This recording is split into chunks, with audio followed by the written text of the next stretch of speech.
Now, hello, how is everybody? You guys are Here. Oh, there you are. I heard you. Yeah. Very good. Did you change your hair, Linnell? No, it's probably not as curly. I don't know. Maybe that's what I'm responding to. Yeah. How are you, Rick? Oh, everything's good. All set to go. Now, when is your cruise? My first cruise, I leave California on June 17th. June 17th, okay. And where is this one to again? The Baltics. Oh my goodness. Formerly, St. Petersburg was one of the ports, but it's Don't go there. no longer on the itinerary. I have to say, I've been there and it's a pretty cool city, but not now. No. They were still calling it Leningrad when I was there. So it's been some time. How are you, Sylvia? I'm doing okay. For some reason, my other screen. And now you're frozen.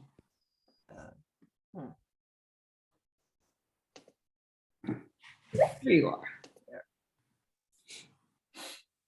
And I've made you a co-host. Thank you.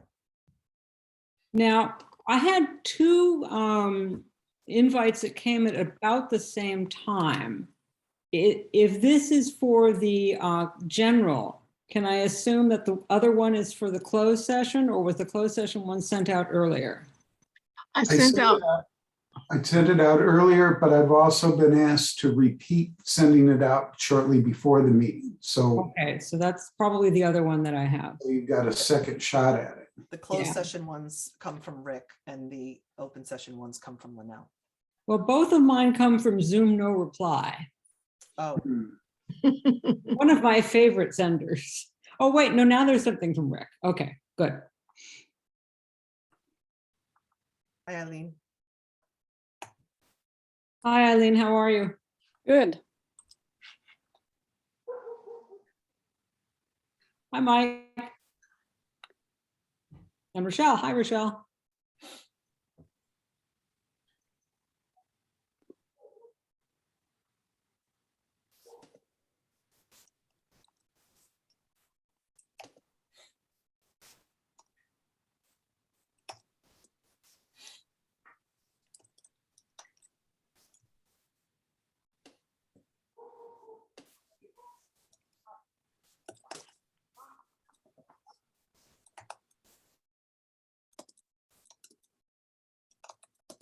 Sorry, I was looking for my Zoom background, but I can't.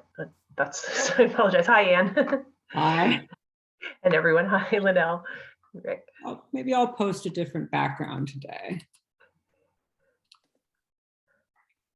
I'm going to stop my video for just a second while I find it. Oh, looks like Chris is joined. I don't see him. Oh, there you are. Okay. So we are all here.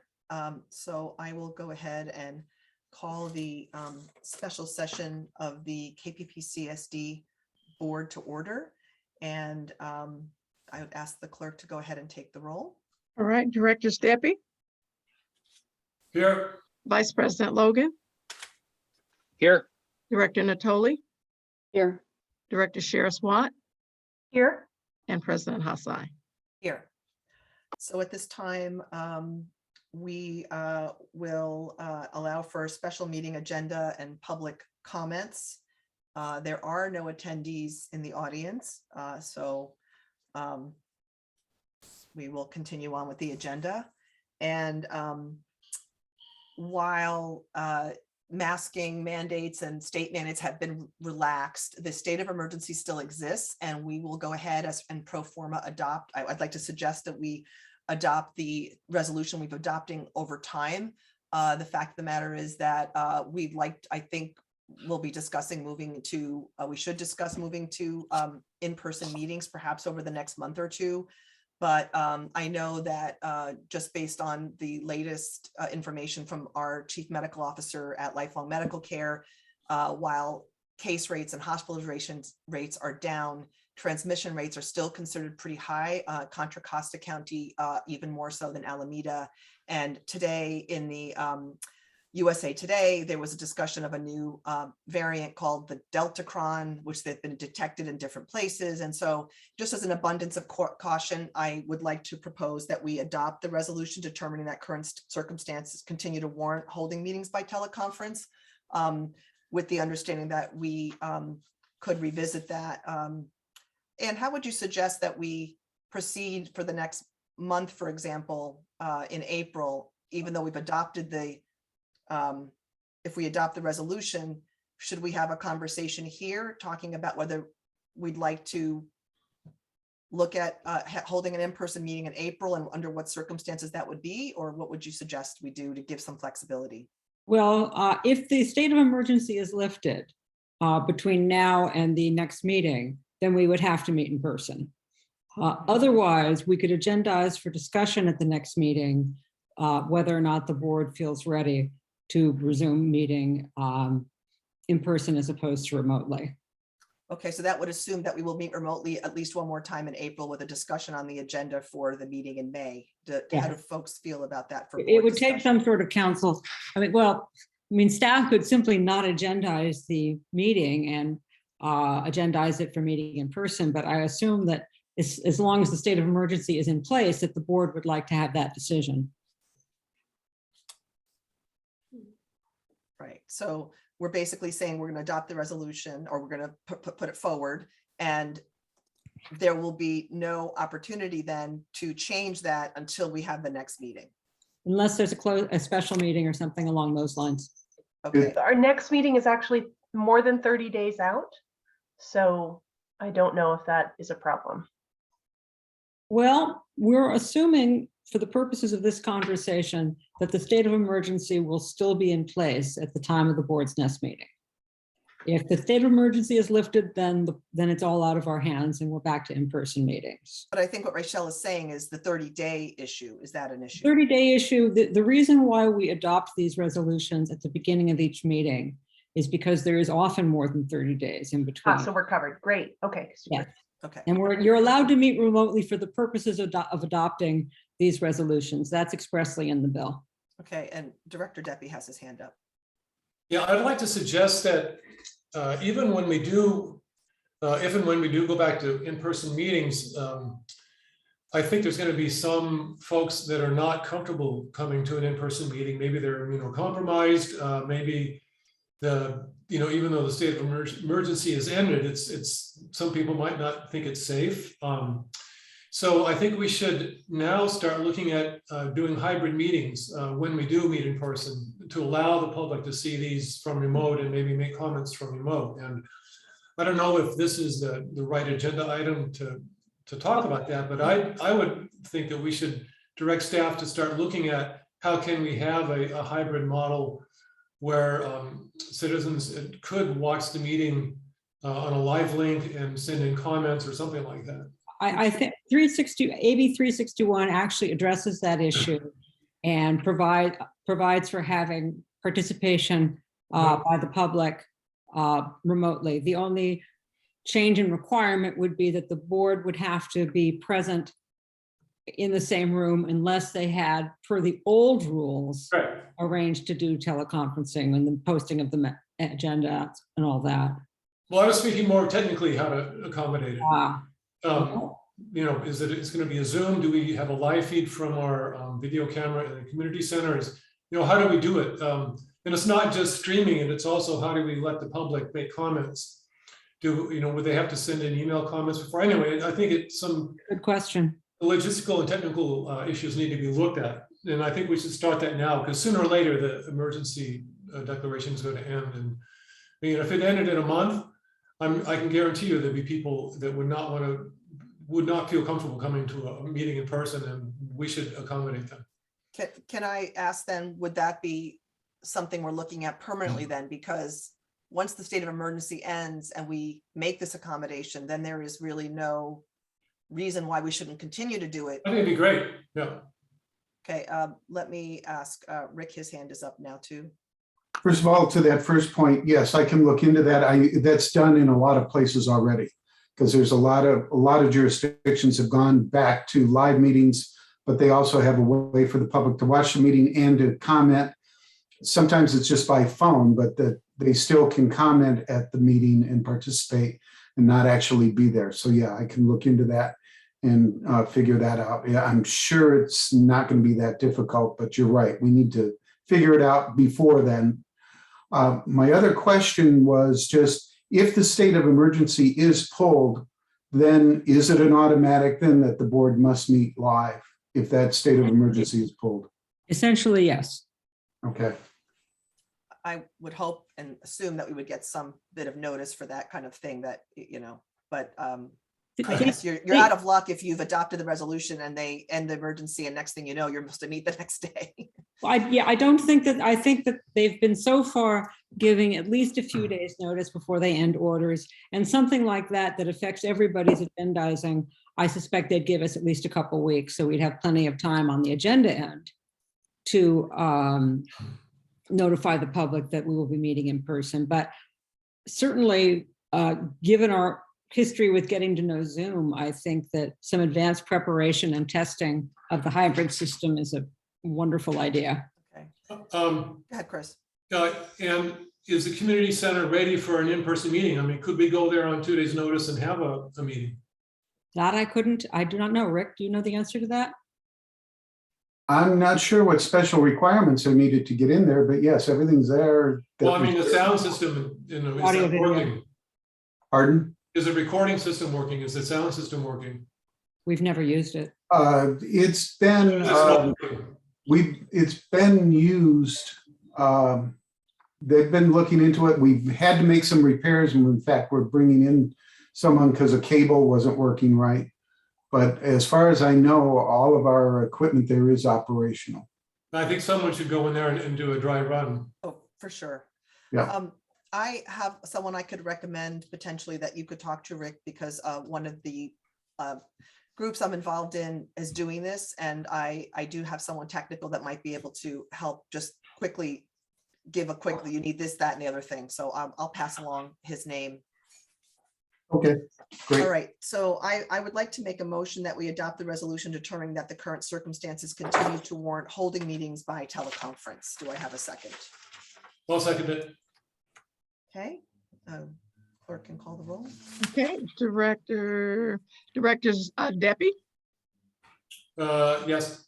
Vice President Logan, Yes. Director Natoli, Yes. Director Cheryl Swat, Yes. and President Hassai. Motion carried. Yes. Okay, and with that, we are going to adjourn to closed session. Rick sent a link to all of us to join that closed session. This link will remain open for our 7 p.m. meeting. And so we're going to adjourn to closed session. And I'll get that open now. Thank you.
What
an interesting meeting you had.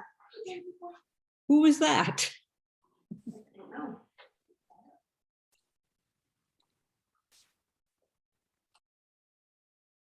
I hear you.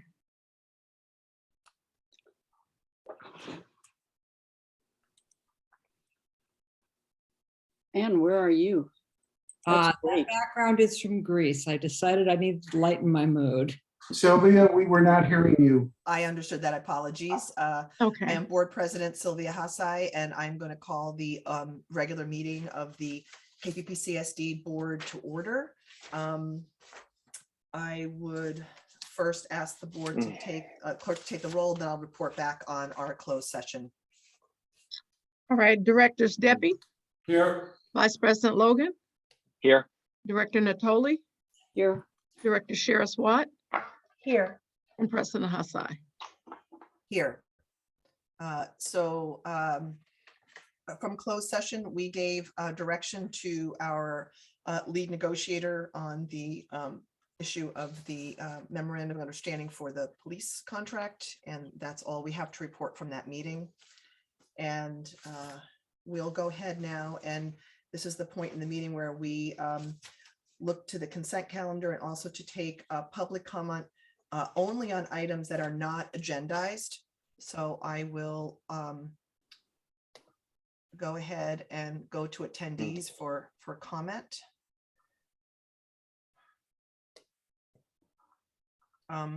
Please remember to keep to the 3-minute time limit and address your comments to the board. And this is time for just for public comment.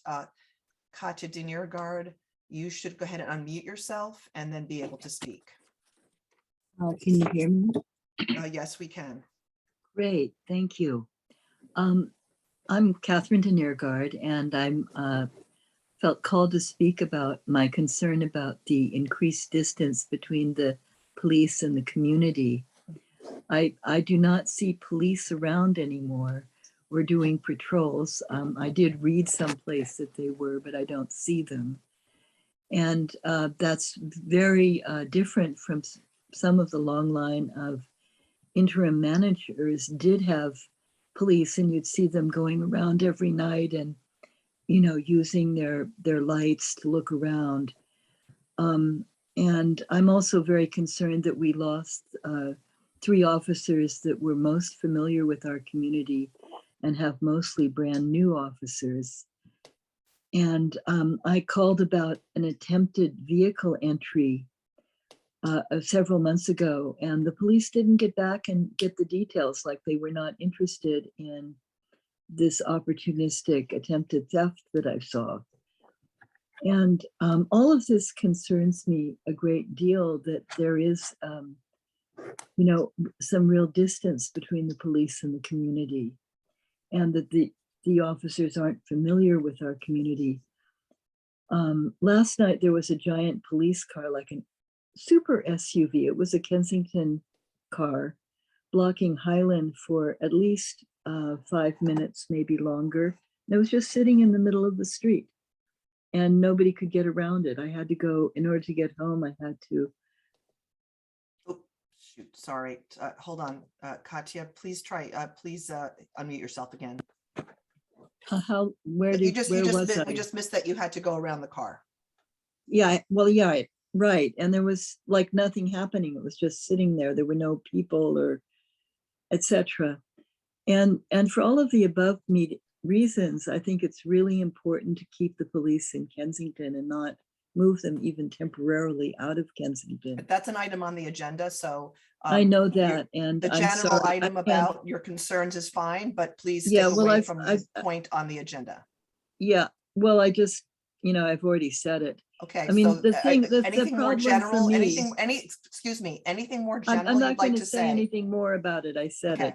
But Okay. but for me, the problem is I cannot stay up till who knows how long listening to the meeting to get a chance to say anything more.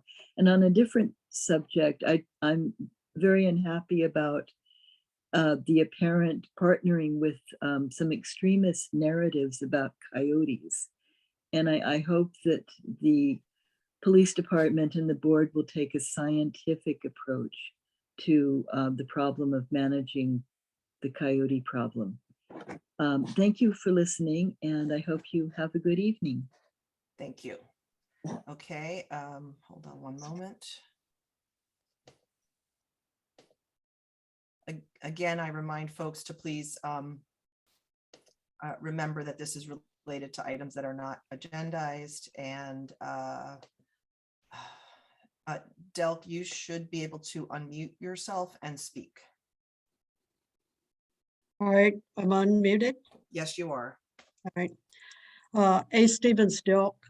In March 2019, by a consensus vote, the board directed the general manager to purchase new lids for the trash containers in Kensington Park, but that was not done. I wonder if the board might reconsider this now and replace the lids on the park trash containers. Thank you. Thank you. Okay. All right, we're going to move to the consent calendar now.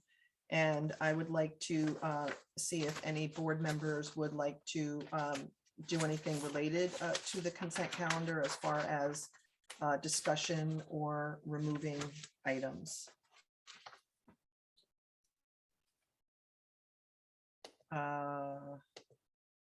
Okay, I see Director Deppie. It's, yeah, should I just say I want to pull it, or do I want me to ask some questions and then you can decide to pull it? How do you want to work? I'll defer to General Counsel Danforth to guide us here as to what we have to do. I think we may have to pull an item in order to discuss it. Is that correct? If it's going to be more than very brief, I would say yes. Or if the minutes are going to be changed, I would say that's appropriate too. Well, this is about the contract with FJ&I Engineering. I think you should pull it then. Let's pull it. Okay, so we're going to pull the contract with FJ&I, that item. Director Sherris-Watt.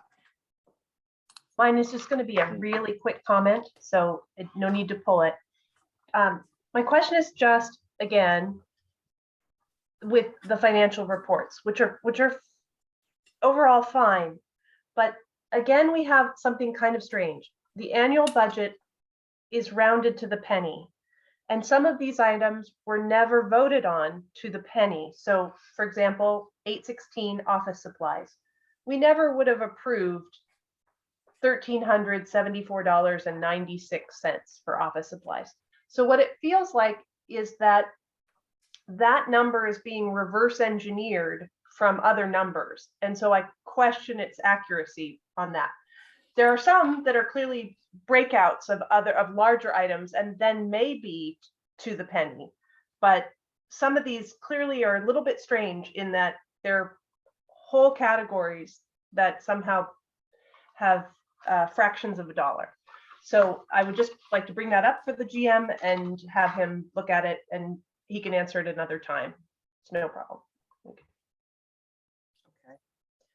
So should we pull the item and discuss, or can we discuss the item and then vote on the consent calendar? I guess we should vote on the consent calendar first then, other than the pulled item. Would you agree with that? It does, Director Sheriff-Watt wish an answer She to the said question? no. Okay, well then I suggest you just go ahead and adopt with the exception of the pulled item. Okay. Would anybody like to make a motion to adopt the consent calendar minus the item that Director Deppie has pulled? I'm so excited I can use my raised hand again somehow on my Zoom. So I will make a motion to adopt the consent calendar. Yeah, I will second. I Okay, beat you. I heard Director Logan. So a motion to adopt the consent calendar minus the pulled item with a second from Director Logan. The clerk will call the roll on that issue.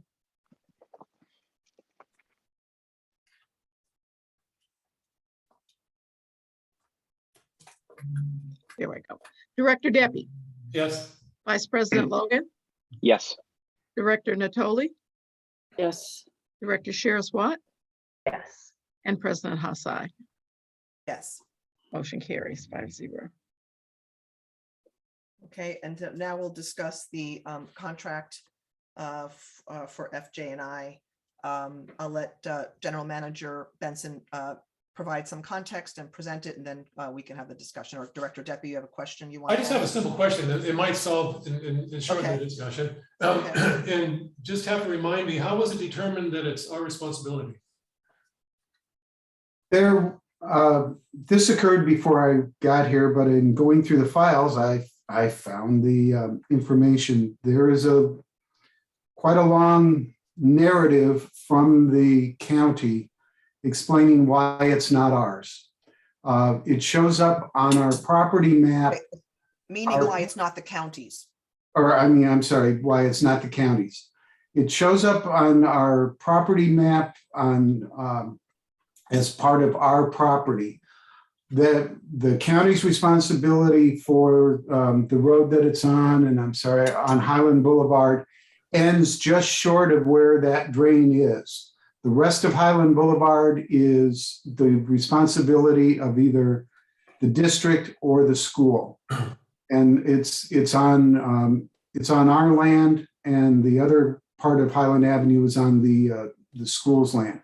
But again, the county went through, before I got here, a very long dissertation. I went and read it, and it seems strange, but it does make sense that that's why we're responsible for it. Did we ever get a survey to verify that? We have, we've contracted for a survey, and the survey is being done, but we don't have the survey completed at this time. The county is adamant that they will not touch it. Well, I mean, if you could prove it's their responsibility, they would touch it, but they're not going to touch it I'm gonna until.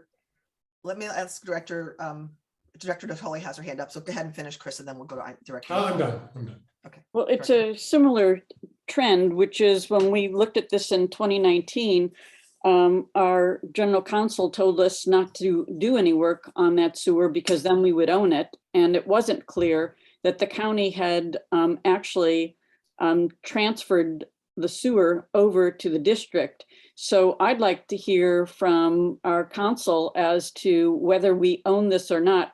Separately, I had also raised the issue of once the sewer issue is resolved, of transferring that part of Highland, which is just a small triangular portion, over to the school district.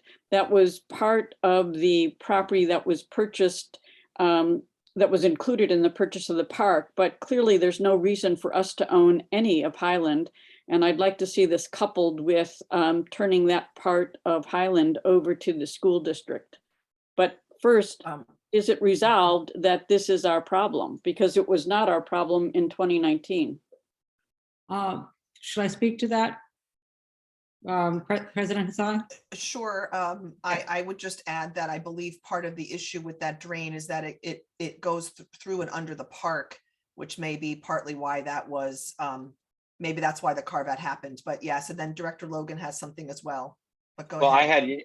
mine is just a technical comment, and the fact is that my Zoom locked me out during some of Rick's explanation as far as where what we're talking about, as in who has responsibility for this.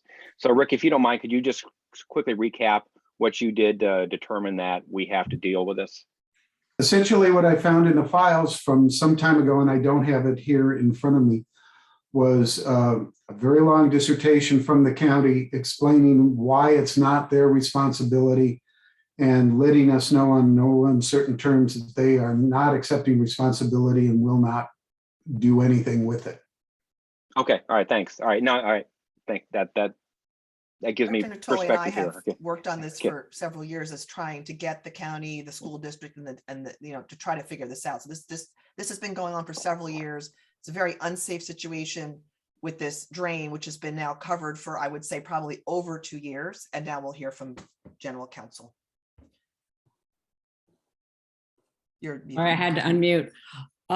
So last time I looked at this, I did not see any dispositive evidence, and I want to underline the word dispositive evidence, proving that it was the drain was on our property.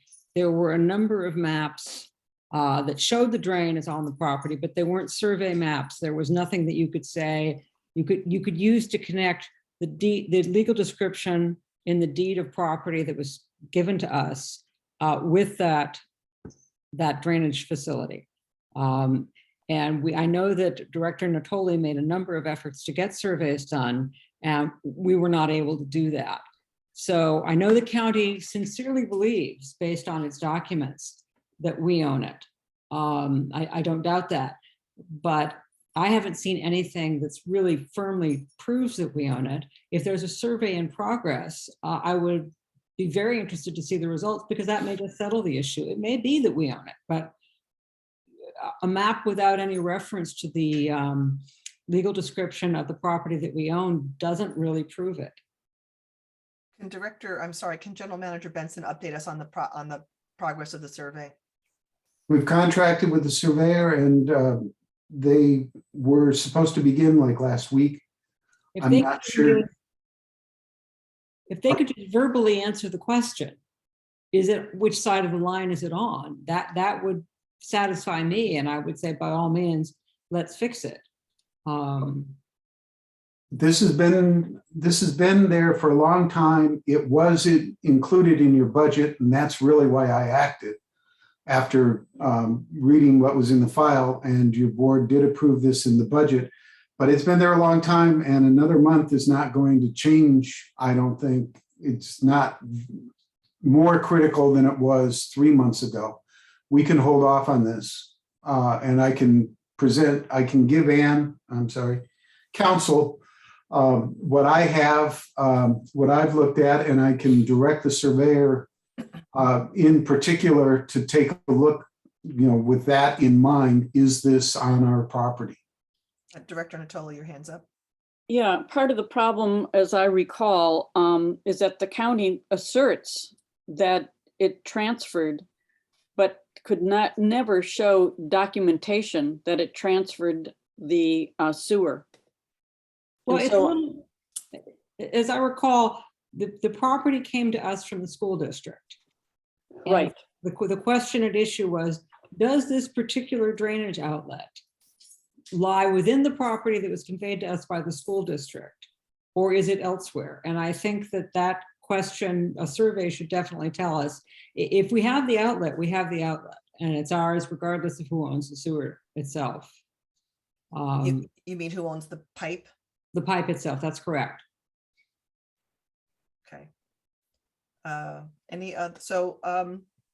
Let me ask, I guess, my board colleagues that if the surveyor is able to, it gives verbal, answers the question verbally about what side of the line the drain is on in the next month, do we want general manager to act? Or do we want to bring this back next month?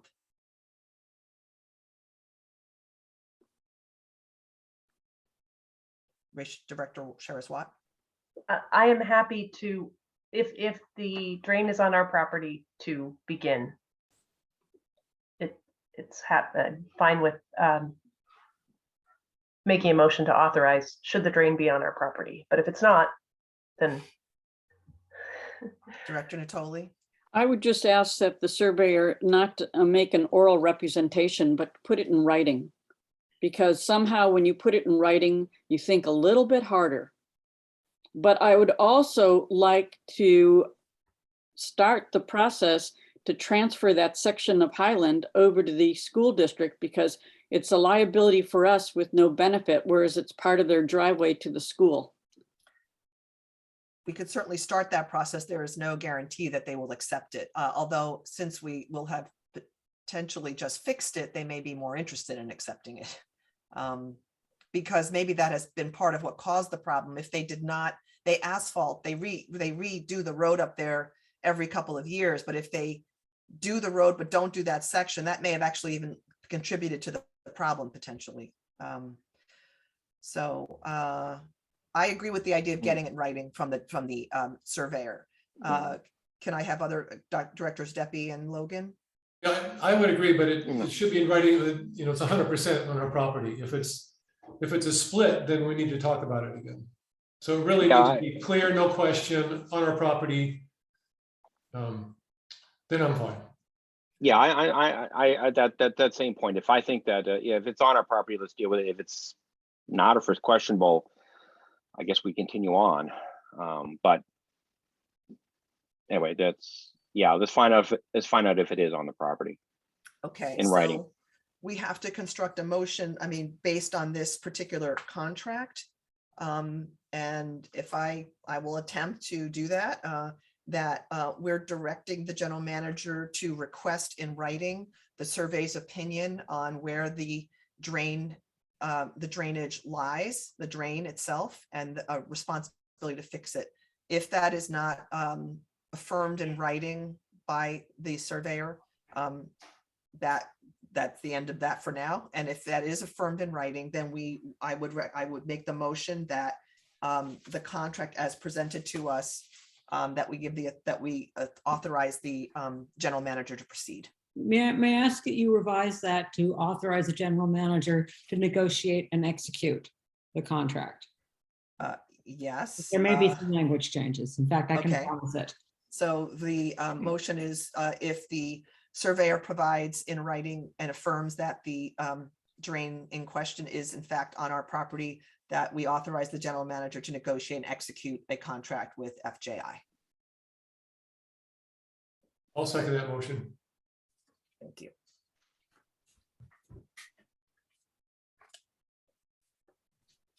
And roll call, Director Deppie, Yes. Vice President Logan, Yes. Director Natoli, Yes. Director Sheriff Watt, Yes. and President Hassai. Yes. Motion carries 5-0. Okay. All right. The next item is related to the corner of Coventry Road and Arlington Avenue, and it is related to naming that lot after the donor of that land, Elsie Nielsen Park, and Elsie Nielsen, and General Manager Benson will provide us with this information.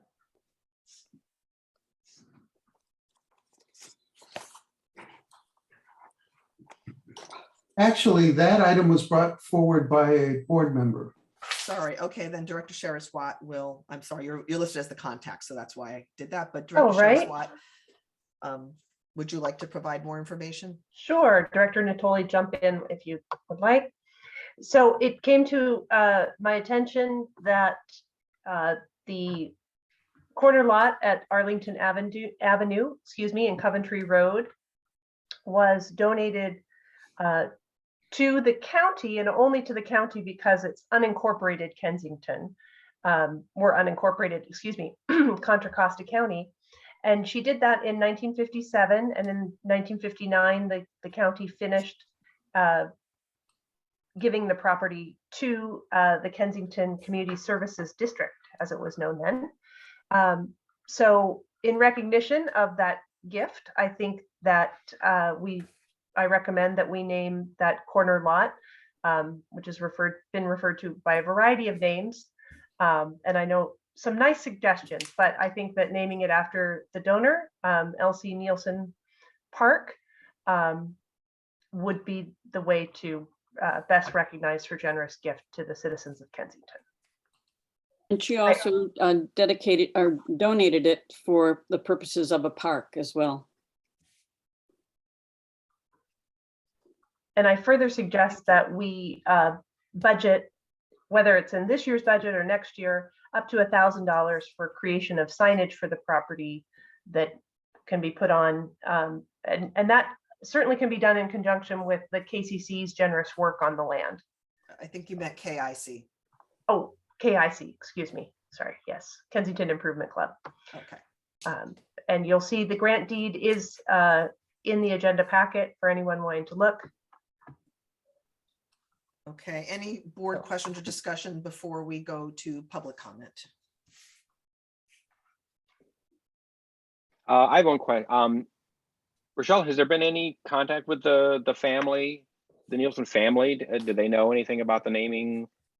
I have not, they sent the deed to me, but no, I did not contact them because I,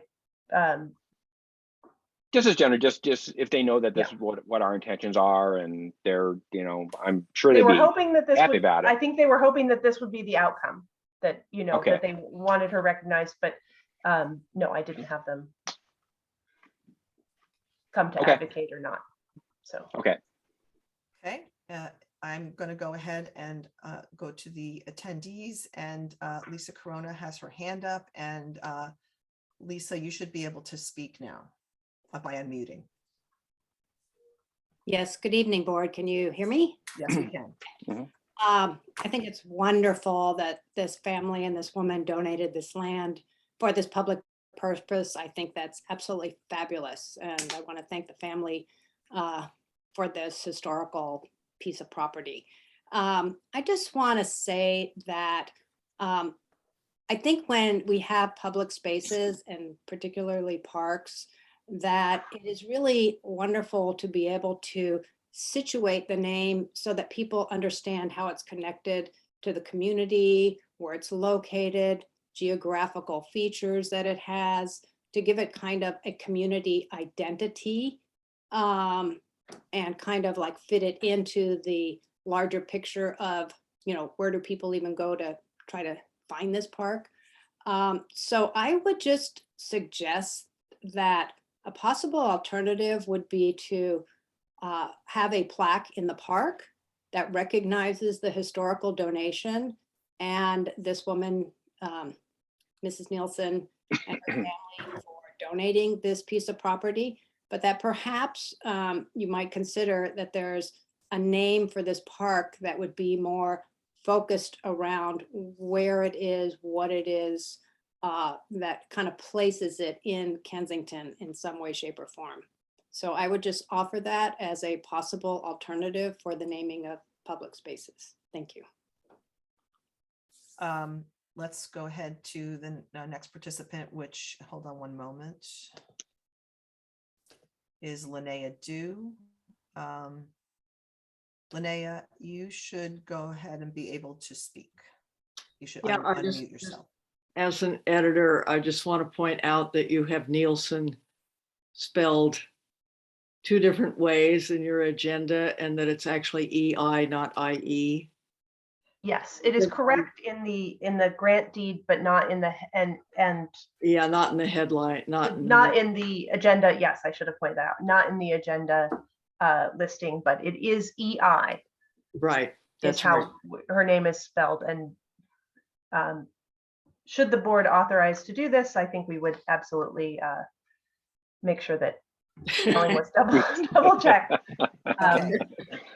Ms. Nielsen is buried in Sunset Cemetery, so I believe if I've gotten the correct Elsie Nielsen. I did Google, and to just make sure that we weren't maybe advocating. I know it's controversial. We're adding someone's name, but to make sure. And there are a surprising number of Elsie Nielsens in America, but I believe that hers is the EI. So Okay. Linda Lipscomb has her hand up, so let me just move for Linda. You should be able to unmute yourself and speak. Oh my gosh, I can speak. It's a miracle. Thank you. I just like to echo, thank you all for being there. I know how hard it is. As you know, I used to sit on the board and now I endlessly sit on the board of the KIC. We love the Gore Lot. And I think almost any name is better than the Gore Lot. But I do back up what Lisa says. I'd like to see a plaque to Mrs. Nielsen, but I think it should be something like something that directs people to know, oh, there's Coventry Park or whatever, something that I don't know. I'm not very good in that way, but I think her point is well taken. As you know, or may know, Lisa Corona and Sarah Goff have taken the laboring oars in terms of working with the district in developing it, and KIC is fully on board for this. We're going to contribute a lot of money and time to developing this park. And we love Elsie for giving us the land to develop, but I think that her point is well taken, and maybe it should be not passed tonight, but reconsidered as to whether a plaque to Elsie, to Elsie and her contribution would suffice, and whether something more directive, more creative, entry part, I don't know. I'm not good at that kind of stuff, but you guys are. Whether that would be better in terms of directing the public towards that, or directing a visitor for that matter. That's all. I thank you for everything you're doing in respect of getting this going. I want it to happen, and I'm looking forward to it. Thank you again. Thank you. All right, last call for public comment. And then we will have some more board discussion because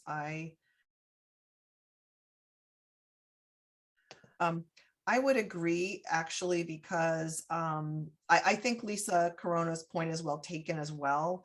And part of the reason why is that there is a Nielsen Street in Albany, and I believe that could be some confusion. Sorry, my screen has just did weird things. So I also think there is something to be said for that.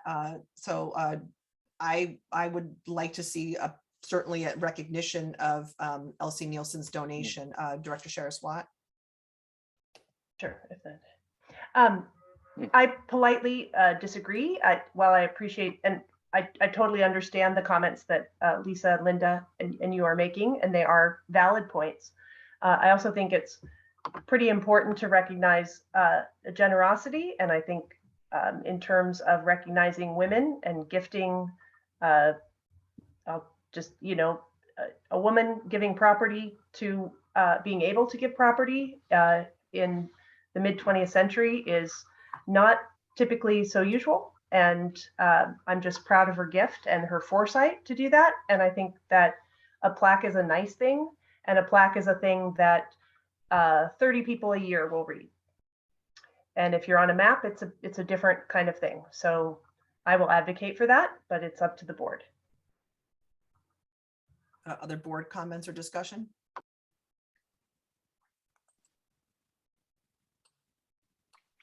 Director Deppie. You have to unmute. You have to unmute, Director. I know, I'm bad with technology. So I have to agree with Directors Natoli and Sharon-Swat. I think this is a great idea. Not many people have donated land to us, and I think recognizing her in this way is really good. And I'm not really worried about people getting lost trying to find Elsie Nielsen Park.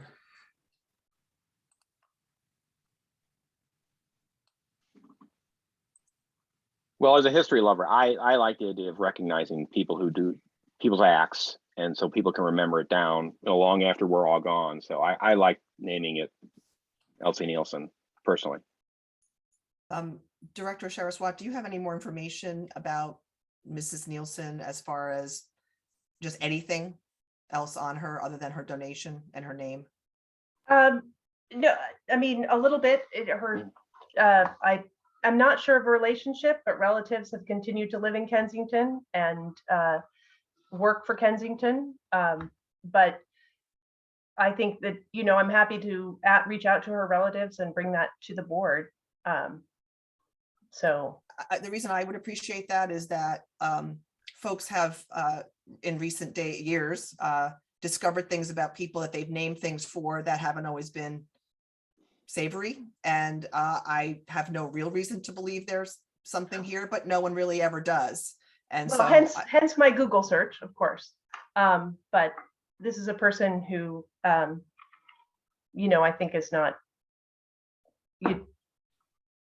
if there's something worrisome, I'm happy to rescind this, but tonight I would like to make the motion that we name what is referred to as the Gore Lot as Elsie Nielsen Park. Director Natoli. I fully support what Director Saraswat just said. I think it's time that we take a vote. And if we have to rescind it, we do. But I think this is an appropriate name for the area that was donated to the district. Okay, Director Deppie, anything else? I thought your hand was up for a minute. No. Okay. Mhm. So I would like to give the honors to Directors Saraswat and Natoli if they'd like to pick them up to make the motions and do the seconds. If they would like to pick that. Oh, well, I make a motion that we name the donated property listed in the grant deed in the agenda on the corner of Arlington Avenue and Coventry Road as Elsie Nielsen Park. And we budget up to $1,000 for signage. And I will second that motion.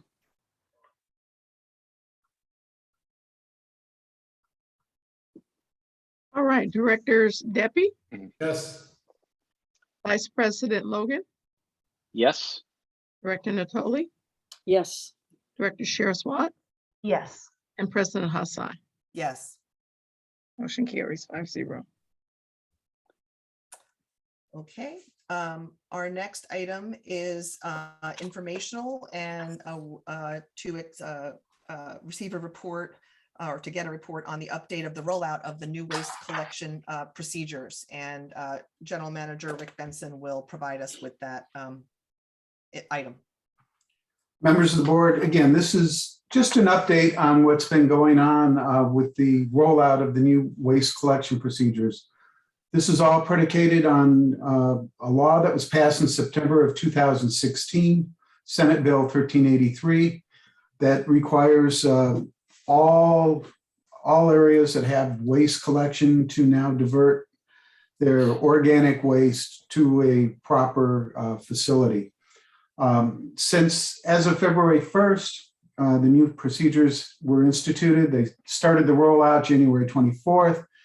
Everyone in Kensington should have new bins, green bin, a blue bin, and a gray bin. So far, all the reports that I've seen has been that the rollout has gone very smooth. Mr. Christie from Bayview is here to add to that. This isn't going to be the last, however, thing we're going to hear about this Senate bill. There is the very next item we'll be discussing, your board will be discussing the ordinance, and there's still going to have to be a couple more changes to the franchise agreement that are buried in the legislation that we have to do in order to comply. But the rollout has been, from the reports I've been getting and the phone calls that we're not getting, has been successful. And again, I'd welcome any questions from your board, or if you would, I also suggest that we give Mr. Christie a chance to speak up and give your board any more details. Yes, Mr. Christie just needs to unmute himself and he will be able to add to to the report to provide the board and the community with a sense of how the changeover has gone. Just unmute yourself, Greg. I think I did. Can you hear me? Yes, we can. Okay, all right. No, thank you for inviting me and having the report on here, but I'm overall pleased with how it went. It was quite a job. I mean, I knew it was going to be quite a job, but it ended up being a little bit of work. And we utilized the park there below the community center as our staging point, and we were unloading carts from the manufacturer that week before and putting the stickers on. So I think everybody saw the picture of our yard with all the containers in it, but it was good. And I'm apologizing if I'm breaking up because some reason I have an unstable connection here. But from the minute we got into town, people were giving us a look and giving us a thumbs up, and went by the school one time when the community members were driving their children to school, and we were getting waves and stuff. But I was happy with it. There was some switch outs of some containers. Some people had some special requests. We talked to quite a few people. I mean, we're getting hundreds of phone calls in the office. Overall, everybody I thought read the newsletters very well. Lots of questions on them, and we answered all the questions. I think that the containers, the pickup of the old cans is something I didn't quite think that was going to be, putting out 7,000 garbage cans, then picking up 10,000 old garbage cans.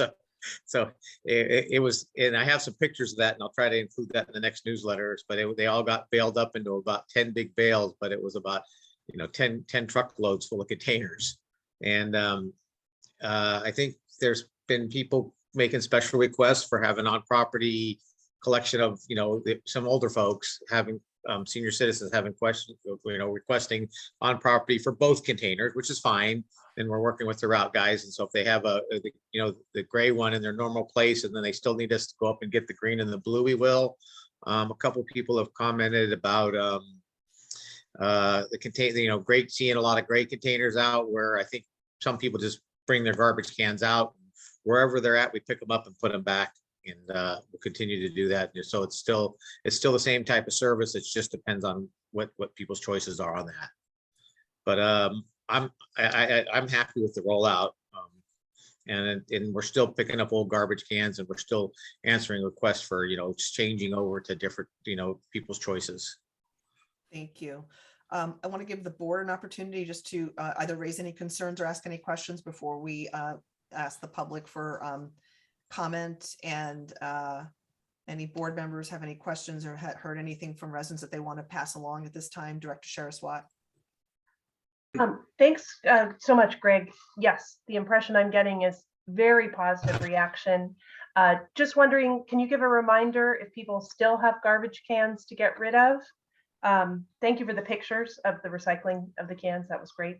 Can they still turn those old cans in, or is it? No, we'll continue to pick them up until everybody, that won't be something that'll end. This will go on until, we've collected all the cans. So that's not a problem. I think we still have the message on our machine too. And when people call in, leave messages, we might miss it or something, but we'll get them. The big confusion was we wanted people to put them out on the curb and set them upside down, because there was one or two cases where somebody had their cans still out the curb and it left, a stack of cans out. We took them, and then we got a call saying, "Oh, I wanted to save those for whatever reason." So we were the only confusion might have been is having them upside down at the curb. It was kind of a signal. Director Logan, and then General Manager Benson. Okay, just a quick comment. Two things. One, I mean, and they're all positive. But my neighbors would give thumbs up. They're really happy with the changes, and I've had a call in because those cans are just way too big for my lot. So I called them up, and they swapped it out for smaller, for the smaller sizes, just like that, no problem. So it's been really very a good experience overall for me. Thank you. Good. General Manager Benson. Yes, I'm wondering if Mr. Christie can also bring an update to your board regarding plans for household hazardous waste collections, and also planning to bring compost to make that available for the Kensington residents as part of this. Yes, I believe I saw that possibly in his report, because I know that in fact, last meeting, a resident spoke about the inability of the Kensington residents to, Kensington was not part of a JPA with El Cerrito on some, like to leave hazardous waste. And so that is a service that we, wanted. Director Natoli brought that up, and that was part of the agreement, at least one, and maybe even potentially two collections. So yeah, Greg, if you could address those 2 points that General Manager Benson raised, I'd appreciate that as well. Okay, sure. As far as the compost, I did want to talk about that, so I'm glad you give me the opportunity to return the compost back to the community. So you get your green waste back. We can do a program where we either set it up on in the spring, or where we were doing the staging of the garbage cans. There was a little area where there was like sandbags. So I don't know if that was something that was done when the rains were bad, and we could build a little box there and put dump compost in it, and people could and advertise it if everybody was okay with that. And then people could come get compost and use it in their gardens and stuff. And that'd be one way to, to reuse or kind of get a bonus out of the composting program. So that's something that I'd like to, pursue, or, maybe get some comments or approval on. And then also I've had this all has come together here real quickly for the hazardous waste. I had a discussion with the people that run the Hazardous Waste Center in Richmond there, where we currently take our stuff to, and they're kind of backing us on this. So we had a preliminary meeting with the county, and we're going to request that they open up the El Cerrito Recycling Center to Kensington residents soon. So Kensington residents will be able to go down to the El Cerrito Recycling Center with their hazardous waste instead of going to Richmond. And then we will also loop in seniors or disabled that aren't able to take their stuff to a center. And then we would do a pickup for them. And then in that process, all be getting a permit, or Bayview Refuse and Recycling will be getting a permit so that we can do more of a door-to-door collection on as we go along. But so right now the county has tentatively approved and given the okay to open up the El Cerrito Recycling Center to Kensington residents, but it hasn't got a formal approval yet. And apparently everybody's in the loop on that. And I just have to send in a request on our behalf to do that. I have a question, and then we'll go to Director Natoli. Are there, I'm not as familiar with the El Cerrito hazardous waste possibilities. So for example, are there hazardous waste materials that cannot be brought to the El Cerrito Center? Because it sounds to me like what you're saying is that if you can bring it to the El Cerrito Center, that takes care of you. If you're a senior or disabled, we'll come to your door. Right. Well, for the immediate thing, the El Cerrito and the Richmond Center are basically the same thing. You take the same amount of stuff, and if it's the same type of stuff, they would take the same material. If we did the door to door, it would be the same stuff. It's just that we require permitting and the special, the truck has to be set up a certain way to do that. It would, and yes, it would be the same material, but they would be limited to at first for the seniors that couldn't or disabled that weren't able to take the stuff down there. Does that answer the question? Yes. So things like paints, that's okay. That answers the question. Yeah, paints, pesticides, solvents, all that same, they would take that, batteries. Yep. Okay, Director Natoli. Well, two things. One is when this was explored in 2019 and even earlier, the problem with El Cerrito, we were told, was twofold. One was that it was too small and at capacity, and it could not take any additional hazardous waste. And the second was that Kensington would have to pay, well, first of all, get approval from all the members of the JPA and pay some undisclosed amount of money in order to be able to use the El Cerrito as part of the JPA. So now you're saying that the county is saying, okay, which is great, but what about the other parties to the JPA? My understanding is, and from the conversation we had, that it was, I was to send a letter in on our behalf, it's just to request that we open it up to Kensington residents, And I did not hear any comments about, you know, the additional fees or anything like that. I mean, it would be covered under what we do right now. So we Right. would not pass that along, but there was not anything mentioned about the other member agencies. Okay, but the other issue was the limited capacity. Yep. And even though the El Cerrito hazardous waste acceptance area is only open for a limited time each week, something like Tuesdays from 9 to 1, the distinct impression that the guy from Republic Reg, I forget his name, said that we couldn't possibly bring anything there because it's already completely filled up. I think they might have gotten some more capacity, but they're not running at full capacity right now. And the way it was brought up to me is with the way it was explained is that the more material that goes in there, the costs are spread over it would yes, it would cost, you know, more for the disposal, but it's spread out over, you know, more users. And so it would kind of bring the cost down for everybody. That's how it was explained to me. Okay. And so, and that might just be that and also it might not be, if we could use that. And then we could also, as we phase in a more door-to-door program, you know, for people that want to, you know, utilize that, and we get the truck and the permits and everything, then we could use both. We could, you know, people could have options. Yeah, thanks. Okay. Sure. Thank you. If there's no more board questions or comments, I'd like to go ahead to the public comment.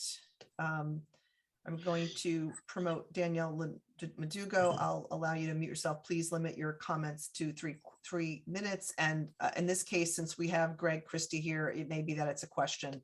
So hold on one second. You should go ahead and unmute yourself, Danielle.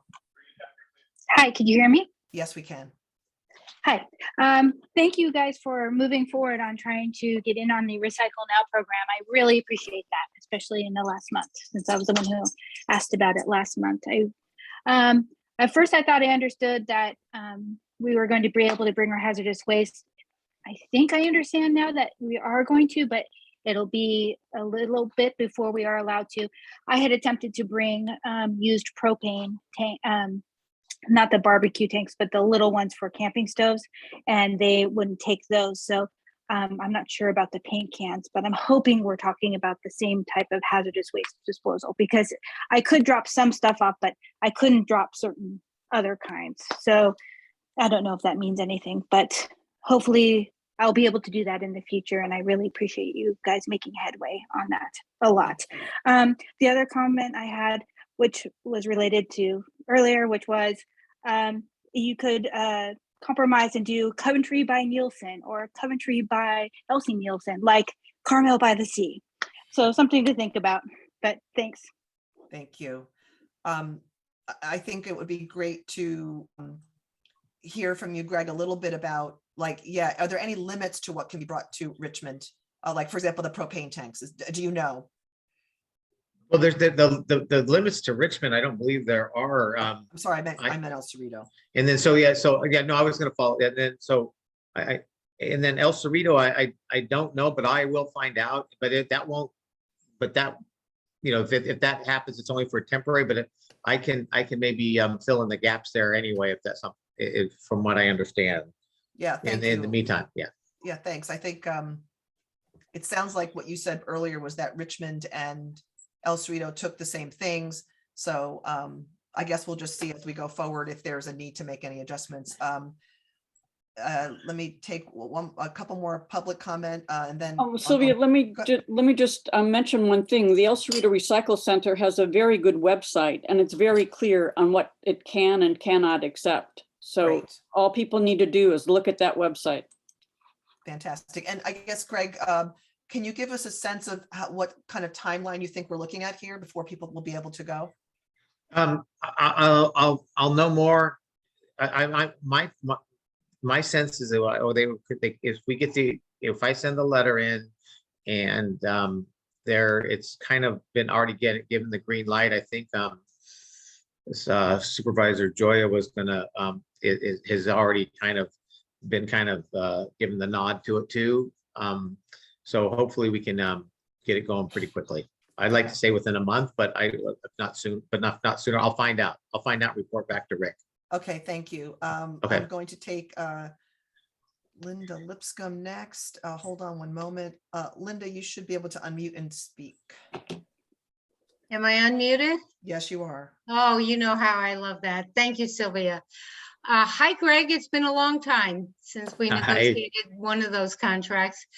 Thank you for the service that Bayview has provided. It's been wonderful as far as I can tell from every one of my neighbors, and a pretty smooth rollout of the new cans. My concern is I want to applaud you for something, and that is I made a phone call because up here on the ridge, I live up on Highland, and this is an area that is the interface with the park. High fire danger.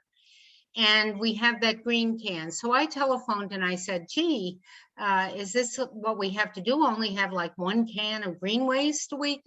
And I was told at that time, no, you have to fill up your green can. But if you have additional green waste, which the removal of which I think is terribly important for the removal of brush and other things, certainly not things like tree limbs, but removal of brush is not limited to that the green waste can be filled up and then additional cans can be filled up.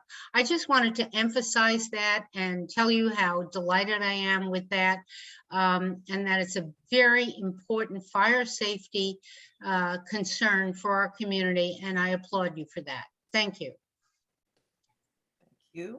And Linnea, do go ahead and speak.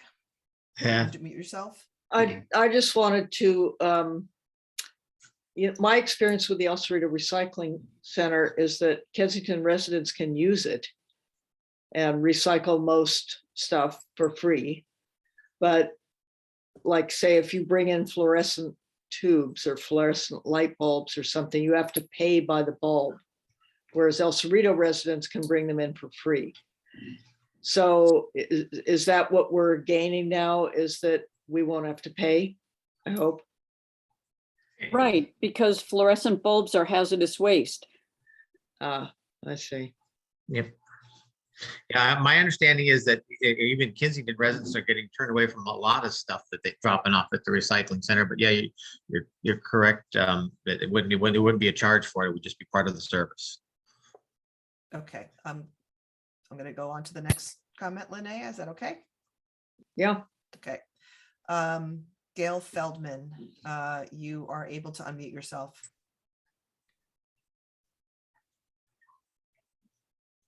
Gail, you should be able to hit unmute and be able to speak. Yeah. There you go. Yes. Hi. Yeah. So as long as Greg is on the phone, and just to bring to your attention, I was hoping that maybe Bayview would be able to continue collecting plastic garbage bags, which they were doing for a long time, but evidently they've stopped. And so I hope that that somehow you can find a market for that, because that is really such a big problem. And you know, it's really hard to put it in the garbage can when, you know, it's just going to leach out. So I don't know, Greg, if there's a market for that now, or if there's something that you can do to find one. Yeah, let me circle. Go ahead.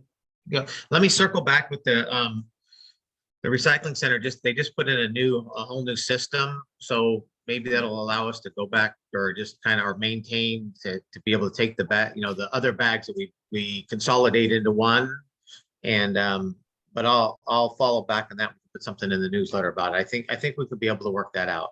And what Greg is talking about in the recycling center does not mean the El Cerrito Recycling Center. He means the big one that the Bayview brings the trash to, because I had a similar concern and raised this and was actually going to address this as well, that it sounds like it may be possible to do what we did in the past, which is to take all of your film plastic, put it into one big film plastic bag, and then that can go into the recycling. But Greg is going to check on that and will update us. And I think the graphics that were provided were really helpful, and it may require some addition, you know, or a new graphic because of that, but I think it's worth doing if it's possible.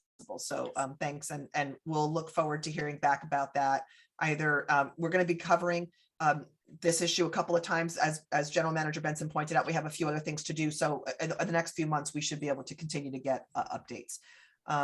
Okay, I'm going to, hold on one moment. Dave Spath, and that will probably be our last public comment on this issue. If I could, because I have two more, Steve Simran. So we'll take quick two more comments, and then we're going to move on to the next item on the agenda. Dave Spath, go ahead. Thank you, Sylvia. I'd like to thank Bayview and Greg for an excellent rollout. It's been exceptionally well done. My question has to do with the hazardous waste and the fee that I'm presuming, as Board Member Natoli said, that to join that JPA or to dispose of hazardous waste at El Cerrito, that we would have to pay a fee. And did I understand you to say, Greg, that if there was a fee, that Bayview would cover it as opposed to having the district cover it? Yeah, it's currently, we cover the fees right now. It ends up being close to $100 a car. And we get billed quarterly for that. It's part of our service. It would just be a matter of whether we're taking it to Richmond or we're taking it to Kensington, but down the road, we're taking it from you door to door. So there is the money there to pay for the service, and the residents won't be charged when they go to El Cerrito. If they do this, then we'll make sure that's not happening. Okay, thank you. Last comment on this issue is Steve Simran. Steve, you should be able to hit unmute and speak. Can you hit your unmute button, Steve, if you intended, in fact, to raise your hand?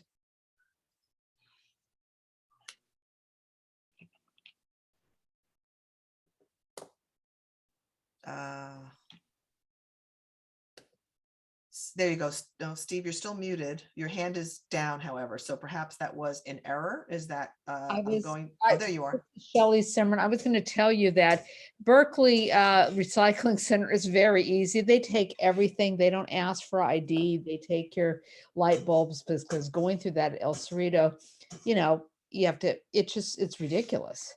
So just to let everyone, Berkeley Recycling is so easy, and it actually takes more stuff than El Cerrito. Thank you. Sure. Great. I think that's all we're going to do for today on that. I think I know that a lot of the concern around this came from folks who weren't able to go either to El Cerrito or Richmond or to Berkeley, folks who just really can't manage this at this point in their lives. So I think that the door-to-door service we'll look forward to that. So thank you for the report, and we have received it, and we're ready to move on to the next item on the agenda. So again, thank you. We look forward to continuing to hear more. I'll go ahead and take away your permission to talk, and just again, also from my residents and folks have also given me high marks for your work. So thank you, and also of course to the men and folks on the truck. I talked to one who just talked about how much better this is for them physically, and I think that's something we care about too. So thank you. Thank you. All right, good night.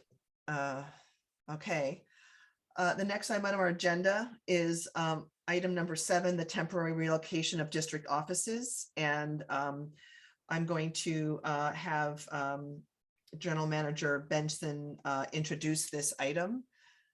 Excuse me, we missed an item, and that was the ordinance. Excuse me. Yes, the ordinance. Excuse me. So this is an ordinance required by law, and the recommendation is to adopt this by read by title only and waive further reading. And I will ask General Manager Benson to go ahead and introduce this. Yes, this is another requirement of staying on the same theme of SB 1383. In a nutshell, the state is requiring that every jurisdiction that has authority over waste disposal, that they have to pass an ordinance in order to require, make sure that all of the residences and businesses within the jurisdiction are required to comply with the law. So what we have presented before your board is an ordinance crafted for Kensington. It comes essentially from the state, from Cal Recycle. They give a sample ordinance which had a whole lot more in it, even though this is rather wordy. But the state did come up with a model ordinance. We've adapted it here. And since it is, if your board were to choose not to pass this ordinance, the district would be subject possibly to fines from Cal Recycle. So I recommend that your board introduce the ordinance at this time as spelled out in the recommendation. I also wanted to just kind of make sure, I think, Anne, there was a lot of work in putting this ordinance together. You can see it's a pretty good size. So I want to thank Anne, and I also want to give a special thank you to Linnell. The ordinance was formatted in very difficult manner, and Linnell did a yeoman's job of putting together and correcting the ordinance to make sure that it was in form for your board. But I do recommend, in order to be in compliance with the state law, that your board take the action as spelled out in the recommendation. Thank you. Want to offer the opportunity for questions or comments from board members? Director Natoli. Yeah, well, in fact, what happened in part to derail this in 2019 was the fact that we could get a waiver, and it's a ministerial issue. So I just want to point that out, that Kensington could, based on the number of residents that it has, have a waiver. I think the green waste pickup is excellent. I totally support it. But in terms of your point that Kensington is subject to penalties, in fact, we would qualify for the waiver. Is the point that if we proceeded with what we've done not your point, Director Natoli, but General Manager Benson, if we go forward in doing the program, does that then trigger the need to adopt the ordinance? Or is it just the law itself? Or maybe this is a question for General Counsel Danforth. I don't know. My understanding first, and then of course, General Counsel can correct me if I'm not there. First of all, is that we're qualified to apply for the waiver based on our population. But I thought I heard a pretty clear signal from your board that you were not interested in applying for the waiver from the law. So we have not applied for a waiver. Secondly, I've been also in researching it. We could apply for the waiver, but even though we qualify based on population, the waiver is not an automatic. The Cal Recycle has taken a very hard line on this. And if we were to apply for the waiver, I've been led to believe that we could expect Cal Recycle to come back and ask us to justify why we can't comply with this, even though we have a modest population. But again, my main reason on this was that I do remember that your board brought up the subject of the waiver at a previous meeting and that it was not something your board wanted to pursue. That is correct. I think the community made it clear that they were interested in this. Director Deppie. Right, so this was from a model ordinance provided by Cal Recycle, but you said it was heavily modified. Did I hear that correct? It was a model from Cal Recycle, and there were a number of portions that just simply did not apply to Kensington because of our size. Going into more detail on some of the tier 1, tier 2 type of businesses, and some other things, some types of businesses that we do not have in Kensington, but it is adapted from Cal Recycle. They actually do a very good job of spelling out to you If this, then you don't need this clause, and if that, you don't need this one. But we had to go through each of those items through the model from Cal Recycle. It's a long document. It makes me nervous that, I mean, I can't read this and understand it all. So I'm assuming that, Anne, you've gone through every word and every paragraph and make sure that, since it is a largely modified legal document, that you're happy with everything in here. I'm sorry, I was muted. I didn't know that. Happy isn't exactly the word that I'd use, but we do have to adopt this an ordinance. And Cal Recycle has prepared a model ordinance, which is a safe haven ordinance, and also included instructions to adapt it. I tend to be conservative when adapting ordinances like that because they're safe havens as they're published by the state agency. So I went through, Rick was kind enough to take the laboring oar and go through and eliminate and change everything that he thought was inapplicable. I then went through, made sure that nothing that had been eliminated or changed would create a problem for us under the waste management law. Read it to make sure that it made sense. I did not read it with a mind to make it the best possible ordinance it could possibly be, because there's simply safety in going with their model. Why don't we just go with their model, even if there's inapplicable or things that don't apply? Does that really cause a problem? It does, actually. The model was made to be adapted. Okay. They have, if X, then do Y. If not X, then you have to make choices. Right, okay. Well, Any other? you see, you're not exactly happy. What is? It's a more complicated ordinance than I would have recommended for the District of Kensington.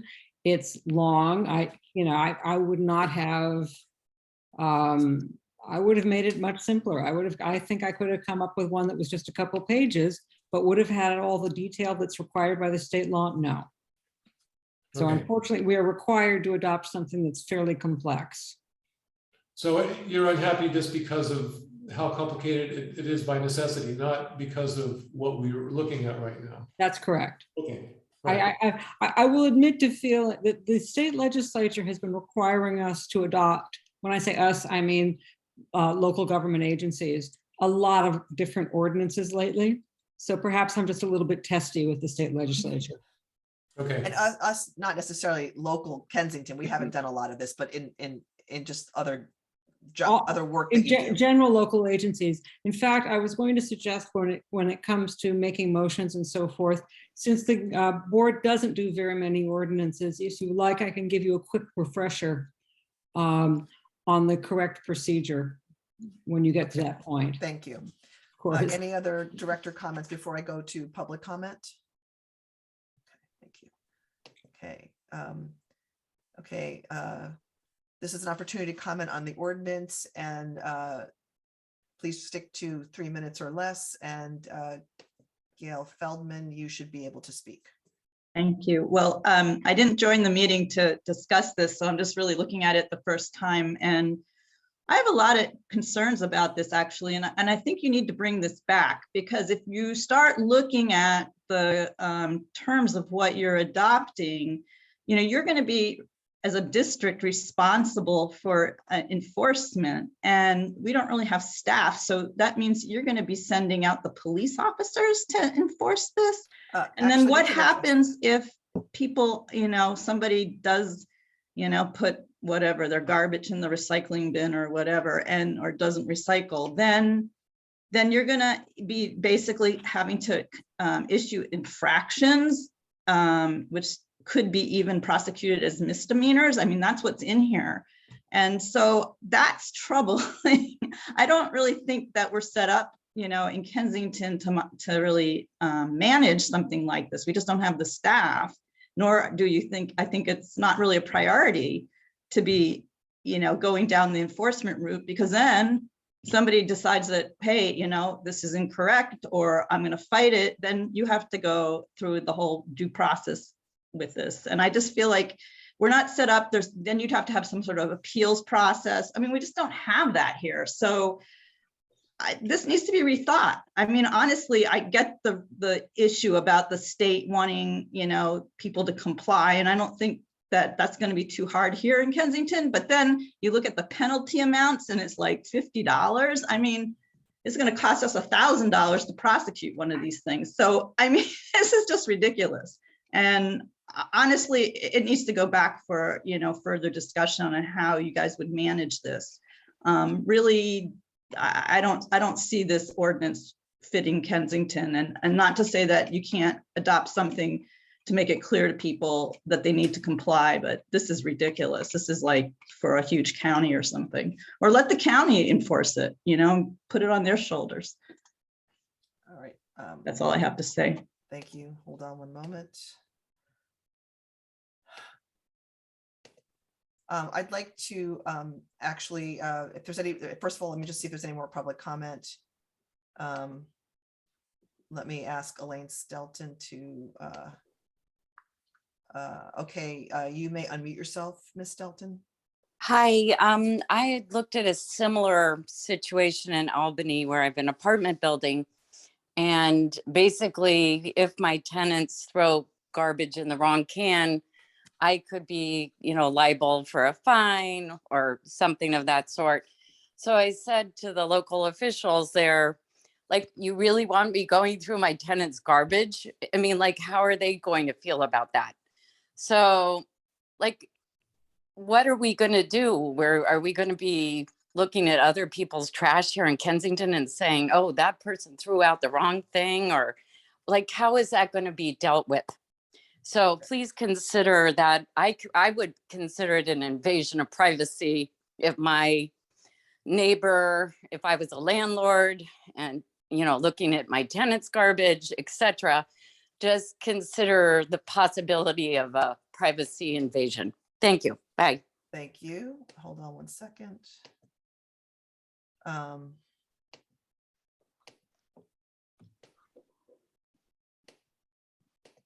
All right, I want to give, if there's no more public comment, which I don't see there is, I want to, oh, sorry, well, I'd like to give General Manager Benson and if need be, Greg Christie a chance.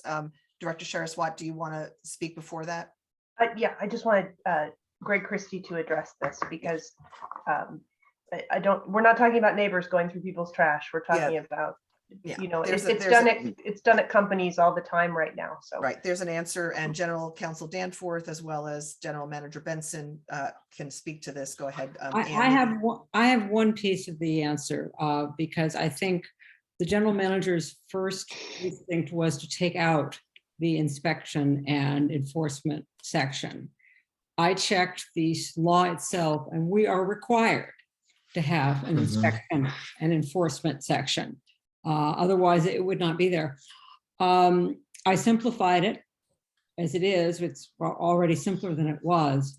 I think that we will have to work with Bayview to try and find the least intrusive, most tailored, and obviously least staff have demanding way of following this. But we do have to have it, unfortunately. General Manager Benson. I'm hoping the hauler, as I say, can work with us to find some less onerous way of complying. Again, totally in agreement with District Council. We are not given a choice. An enforcement mechanism is really the main purpose of the requirement for this ordinance to be passed. Next month, on your agenda, and I know this is not a surprise to Mr. Christie, we will be amending our agreement with Bayview, and they will actually be the ones that will be doing spot checks on the trash. So his staff will be inspecting on a periodic basis, and there are a whole other aspect of this. There is a requirement and a plan which Bayview has already submitted, but we haven't brought to your board yet, on how often they'll be inspecting and what they'll be inspecting. And that is required as part of the law, and that will be covered as part of our agreement. Bayview has in our discussions, will be doing that at no additional charge to the district. If they find, if I'm understanding the way the ordinance is read correctly, you are appointing the general manager to be your enforcement officer.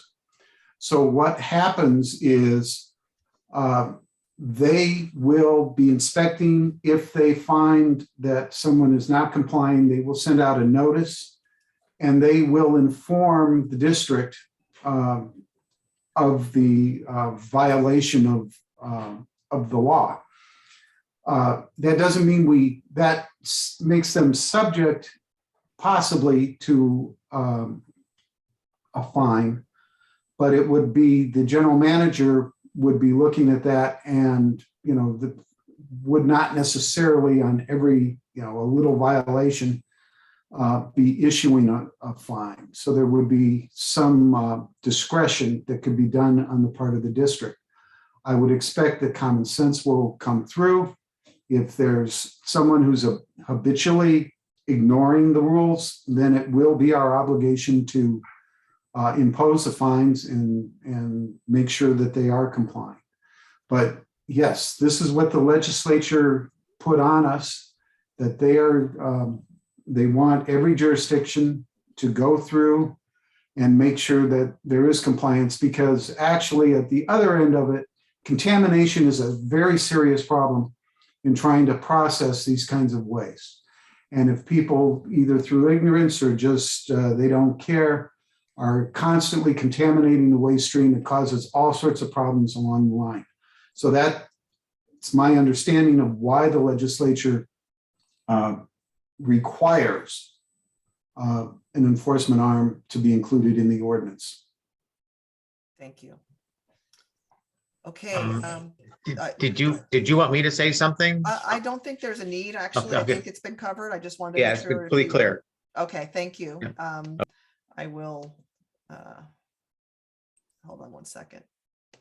Okay, so we will take, if there's no more board comment or question, I'd like to take general counsel's guidance on making sure that we propose, adopt the motion, adopt the ordinance appropriately.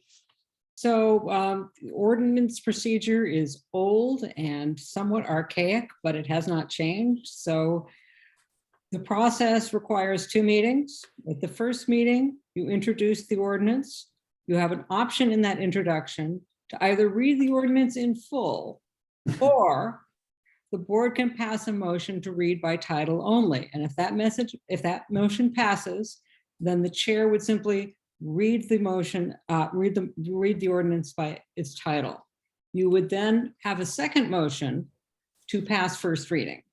And if that motion passes, we would bring the ordinance back to you for second reading and adoption. Okay. This is where being president means I have to take on the heavy lifting. I will do my best. So I would like to make a motion that we adopt a motion to read by title only and waive further reading of ordinance number 2022-01, an ordinance by the Board of Directors of the Kensington Police Protection and Community Services District mandating organic waste disposal reduction. If I have made that motion correctly, I would look for a second. I second. The clerk will take the roll. Director Deppie, Yes. Vice President Logan, Yes. Director Natoli, Yes. Director Sheriff Watt, Yes. and President Hassai. Yes. Motion carries 5-0.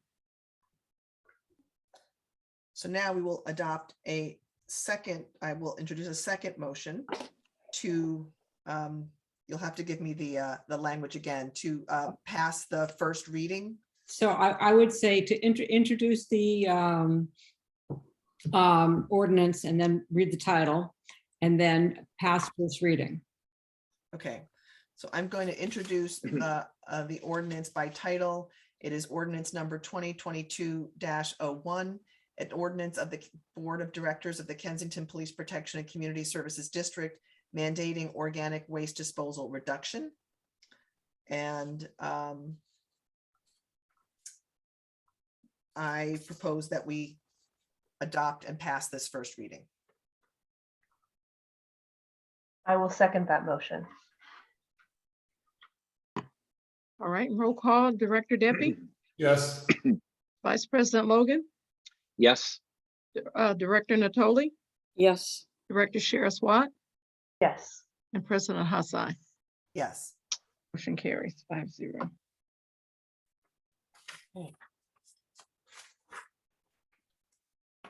All right, we are now on to item 7 of our agenda, which is the temporary relocation of district offices. And this item will be introduced by General Manager Benson. Yes, members of the board, I'm rather excited about this one. I think that this is a very positive step and something that is important for the district to consider. It was brought to our attention by Mr. Hansel from the fire district that some property was available in the city of El Cerrito that they weren't using, which might be something that we could adapt and use as a temporary location for our operations as we search and complete our search and eventually move into a new location for the district. There's 2 modular buildings that they have located at 10,900 San Pablo Avenue in El Cerrito that they are not using. And we've spoken to their staff there, and the staff has expressed an interest in bringing forward to the city council a proposal to lease those one or both of those facilities to the Kensington Community Services District. In further discussions with the fire district, there's also a possibility that we could work together and both utilize some of that as a temporary basis. They cannot move their offices there. That is not where they're going to station their fire equipment. As opposed to our police department, their fire equipment needs to be within the proximity of closer within Kensington. But for our police department, for the most part, our officers are out there on the streets patrolling. We do not normally dispatch right out of the public safety building. They are out there on the street, and when they get a call from dispatch, they move on to it. The police chief and I have had a discussion regarding this, and he's excited about the possibility of us moving into that location as well. So I believe it's a good idea. In closing the packet, I believe we have a drawing of the 2 buildings. Really, for our needs, we would only need to use one of the 2 buildings. Initially, we thought we'd use the one, if you're looking at it, the one on the left. But after further consideration, especially from board member Logan, it's probably a better idea if we move into the other one, because that is the one that has the restroom facilities and has water available. The other one, the first one on the left, would be easier to reconfigure for our needs. But again, these are modulars that are designed to be reorganized. So the one on the right is probably it. We definitely don't need both buildings, even though both buildings are available. As I mentioned, there is an opportunity to do some partnering with the fire department on that. And certainly would want to take advantage of that opportunity if everything can be worked out. So my recommendation is that your board approve entering into negotiations with the city of El Cerrito and appoint me to be the real estate negotiator for the property located at San Pablo Avenue, keeping in mind that we also may partner with the fire department to work together on the relocation. Couple other advantages of this location: it is adjacent to a fire station down there.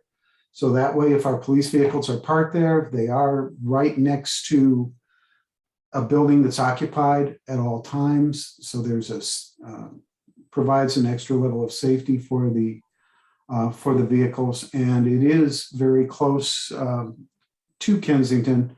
So we will be able to continue to provide services, but most of all, it gives us breathing room. It allows us to find a new location and to not occupy the public safety building so that the fire department can move forward with their improvements to that building. So that's the presentation. That's what we're looking at. I know at least one board member has taken a look at the facility. The chief has looked at it. I've looked at it. Also had some other staff have reviewed it, and our enthusiasm for it is unanimous. So I'll be happy to answer any questions to the extent I can.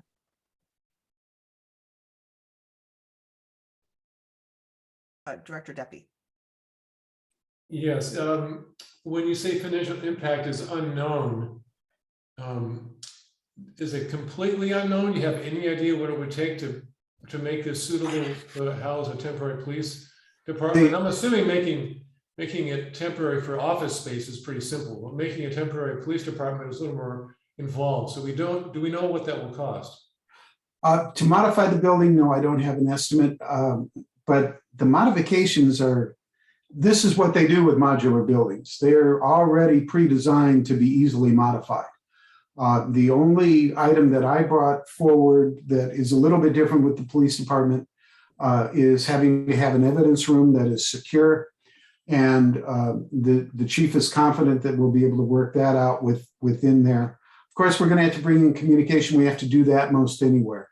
The rent on the building, and I don't want to get ahead of anything because the city council of El Cerrito has not, they need to go through the same process. They need to be informed. They need to be brought up to speed. So I don't want to get ahead of it, but I'm expecting that the rent on the building will be comparable, if not perhaps a little bit lower, especially if we partner with the fire department, a little bit lower than what we're currently paying right now for our rent. So we should be saving money there. But no, I don't have an estimate on what the modifications would cost, but I have been told that that's pretty standard in modular companies are able to do that. That's, their stock and trade. Director Logan. Yeah, and I'd like to just add to that as far as we're talking about entering into negotiations with them, and where I assume, Rick, that's where we'll find out more about what the cost would be. But it looks like, looking at these buildings as far as their ability to be adapted, and what it looks to be that El Cerrito is looking to charge for it, I think it's a good opportunity for us. Like I said, if we enter into negotiations, we will be able to find out more as far as the cost and what will be required. But as Rick's mentioned, that's probably, we would have to do a lot of these things no matter what we do.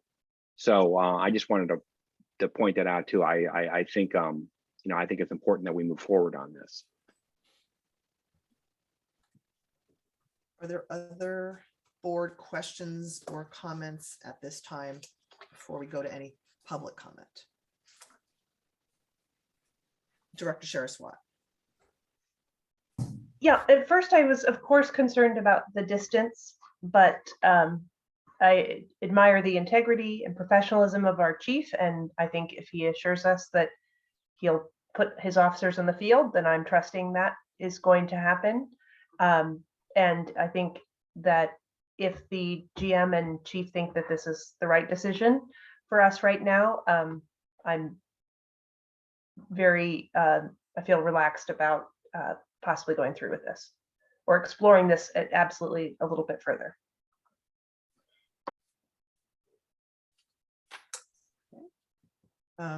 Yeah, I agree that because the officers are in the field, that's what they do, that's the most important place for them to be. So that is not of a concern to me. And I also think that what it costs to put the facility into shape that we need, clearly modular is probably one of the more cost-effective ways.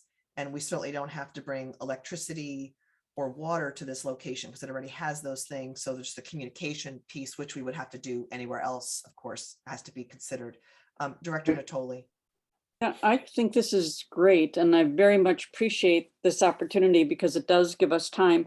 I would also ask that you start identifying a timeline as well as expenses in order to have this building be ready by the time that the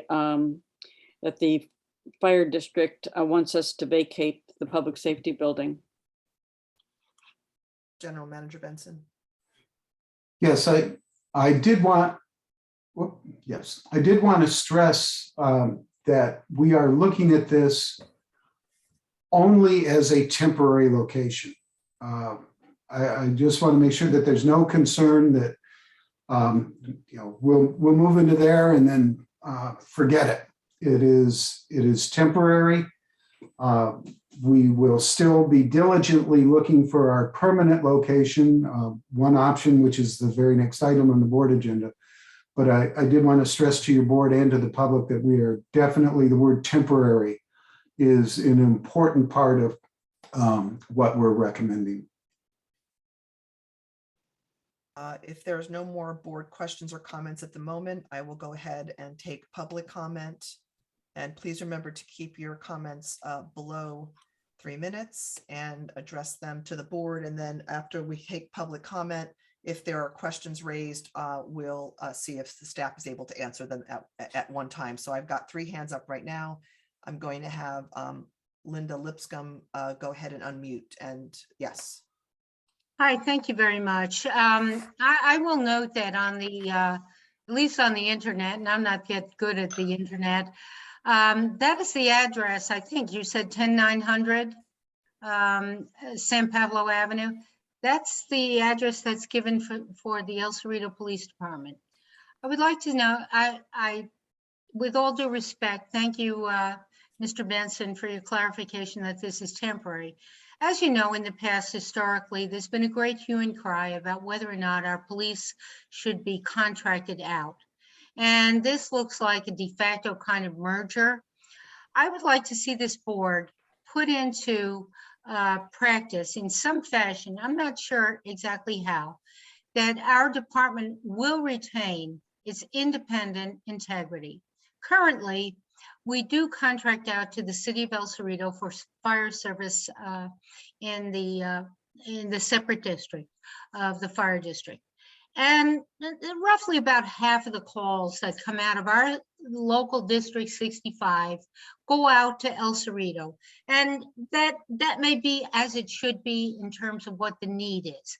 But clearly, we maintain our station, we maintain the building, and our calls, and we pay for all of that as taxpayers, our calls are going out about half the time out to our neighboring city while paying full for the employees, without an emergency situation, i.e. such as, a defensive situation on the fire ridge. I would not like to see that kind of thing. I don't quite know how you build that in terms of if a call comes in and you're coming out of approximately the same area, who services the call, but I'd like to see significant attention paid to separating the function of the Kensington Police Department and the El Cerrito Police Department. As you know, it's a hot button issue in town, and I think whatever you're thinking about would go a long way if you could make clarification between the functions and not get them conflagrated to the same extent that they are in the fire department. That's my preliminary view of this without making too much of a judgment. It makes me uncomfortable.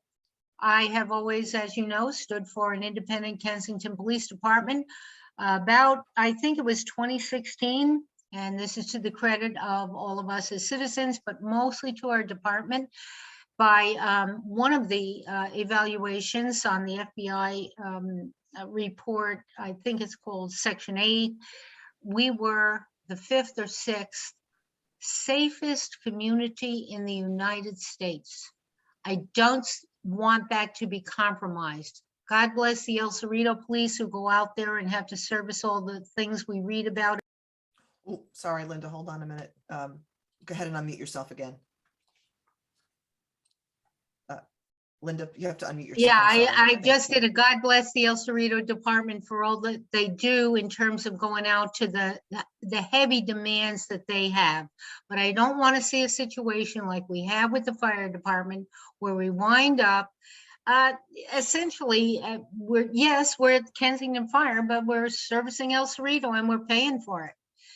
We want our independent police department, and I urge you to continue to look for solutions. And if you do decide to do this, to go forward, to please build in an appropriate separation of duties, not through, I'm not talking about abandoning mutual aid contracts or understandings, but an appropriate separation of duties to retain our independence, to keep up that superb. Okay. You get it. You know what I'm talking about. Thank you. 3 minutes. Okay.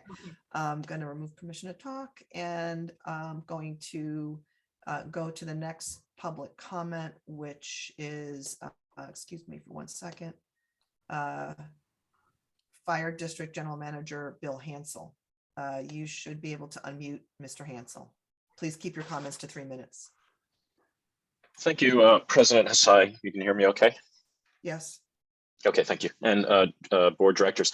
I just wanted to say that in our meeting last night, there was extensive discussion about our schedule. In our packet on our website, there's a report on how we're approaching our temporary facilities. And in the general manager's report, there's an update on the building renovation that includes the schedule. So just wanted to direct you to that, because the schedule includes at this point, given the fact that our request for a variance was approved last week, we anticipate that having a building permit by the summer and going through a bid process in June and July, and starting demolition in September. So our temporary facility plan to move to, we believe, the Unitarian Church is basically starting now, and we would be able to occupy that facility, that temporary facility, by the end of August.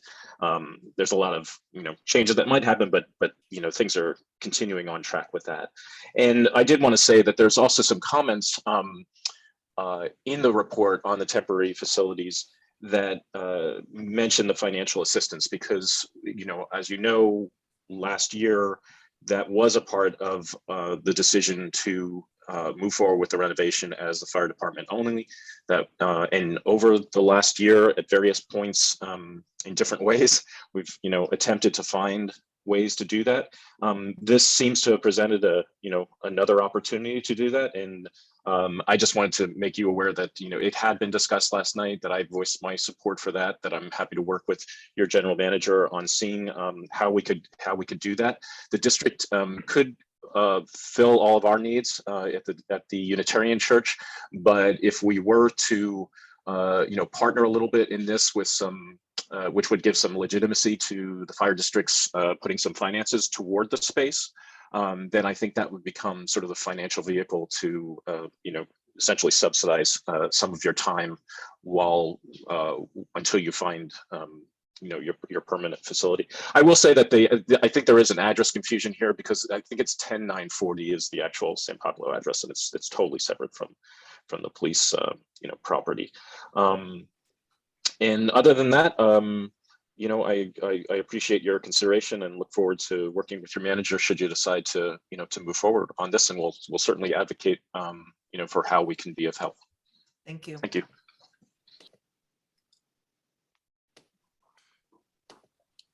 Okay, Jim Watt, you are next. You should be able to unmute and provide your comments. Please keep them to 3 minutes. Thank you. Thank you. Well, I am concerned about this location and the fact that it is probably 3.5 miles away from our current location. And therefore would require substantial additional time in the event of an emergency for an officer to come up to help out in Kensington. I can understand it on a temporary basis. And I was, of course, pleased to hear that Rick Benson was suggesting that their approval for this is as a temporary location. But we have to be honest about what we're talking about by way of temporary here. Because in order for this location to be relocated, you have to find a location in Kensington. And having found that location, you have to build the facility for that location. All of this is going to take time and money that you may or may not have. And so I think that it's very concerning for me to think that you might be relocating here only to find out that this location might become almost as much as a permanent location. So I wish that you would consider that as you make your final decision. Thank you. Thank you.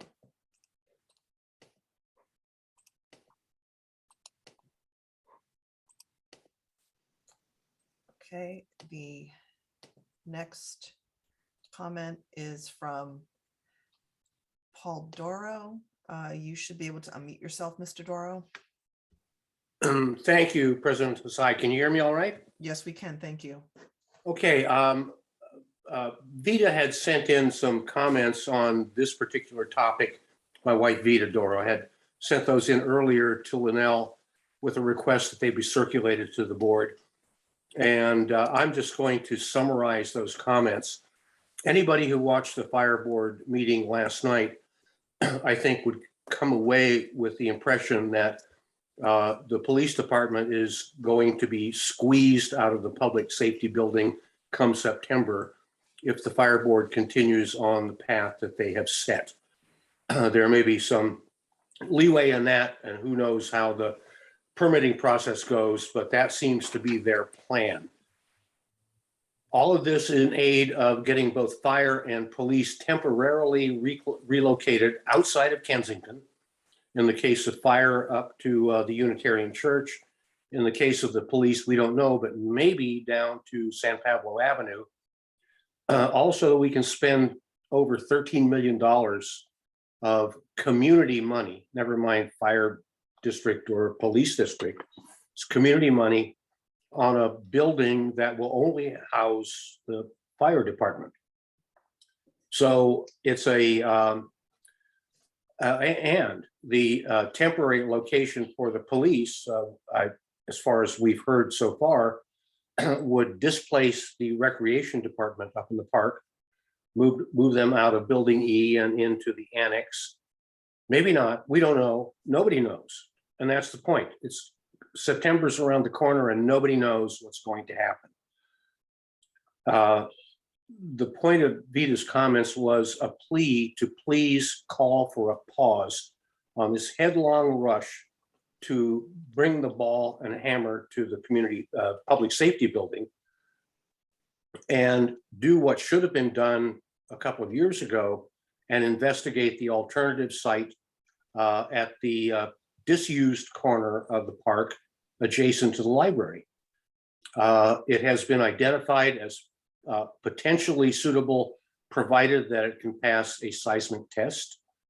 It doesn't require a lot of expenditure to find out whether or not it's suitable. If it's not, fine, and let's go on and do our best with what we have to work with. But if it is suitable, this would be a great opportunity to see if there's a better way to spend the $13+ million of community money that is currently being discussed on this project. Thank you.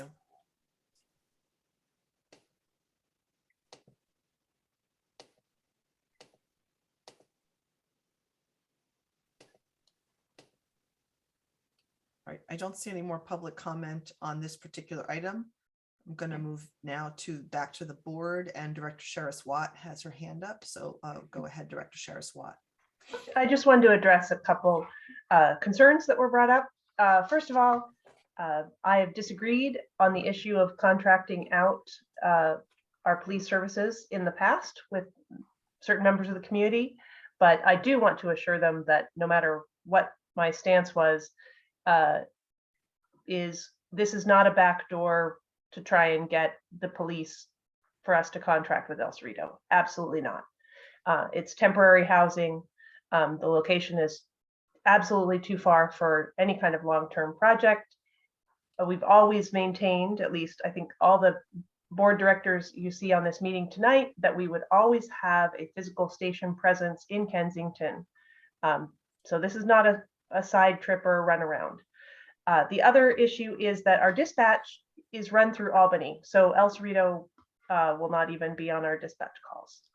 So that's the other issue. Director Deppie. Yeah, I wanted to really address, people are, I think, conflating this with where we're going to end up putting the police department. And it really, if everyone accepts that the public safety building is going to be renovated, which I think everybody does, maybe people don't agree about what it's going to end up in inside, but if everybody agrees that the public safety building is going to be renovated, that means we've got to move somewhere temporarily. And Director Sheriff Swat and I have looked at this a lot. A couple of years ago, boy, maybe 3. It's 2 years have kind of been wiped off the face of the earth. But a while ago, we looked at this and looked at temporary locations. There's not a lot of great temporary locations in Kensington. And even if you took one of the imperfect ones, you'd have to spin up a modular, it'd be very expensive. I mean, this eliminates a lot of cost, a lot of questions. And so it does solve a lot of our problems. And I think the location, as Chief Gankamp says, the officers don't dispatch out of the police department, they dispatch off the streets.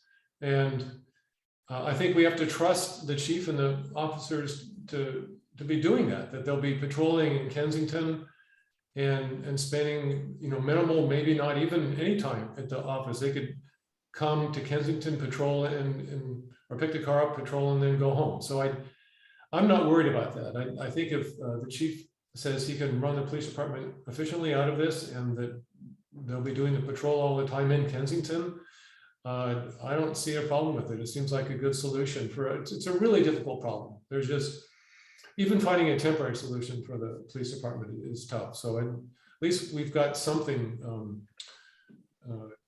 on the books that we can do in the interim. And something to consider is that if we can get this, we might want to move in as soon as possible. Because again, if we assume that the public safety building is going to be renovated, I don't see a reason to wait until the last month or the last week until everybody moves out. We could get this ready and then move in as soon as it's ready, and then we don't have to scramble when we have to leave. So. Thank you. Does any other board members want to make any other comments? Director Logan. Yeah, I just a comment is and Rick, Matt, I don't know, maybe you can answer this question. Is in discussions that we've had, and I've talked to the chief too, the El Cerrito Police Department has never even come up. So I don't think there's been any coordination or discussions with them. So, I mean, this is just where the facility is, and we're dealing with, the city of El Cerrito, not their police department. That is correct, right, Rick?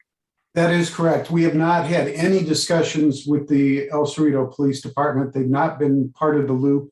This is strictly with the city manager and the city manager's appointee to talk to us.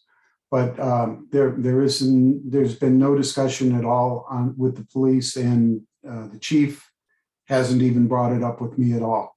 It's the box where we want to go if we can, and the two departments will maintain their independence from each other, except in the case of mutual aid.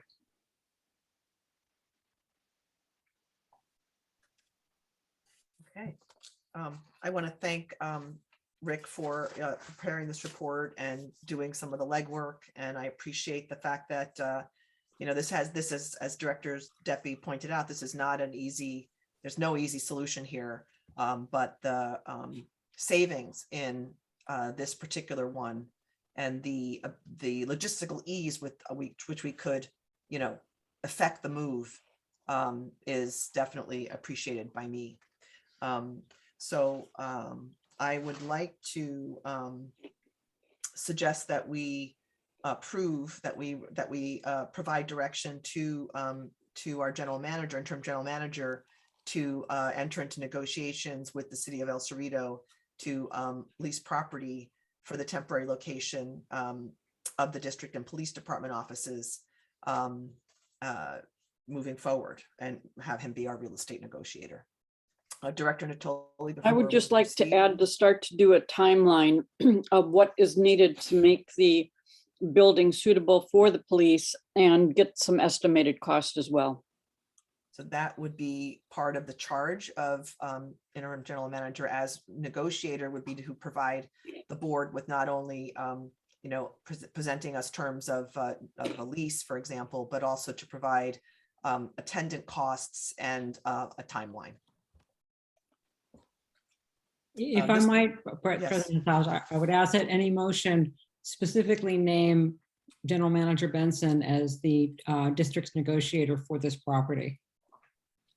Okay, that's what I thought I did.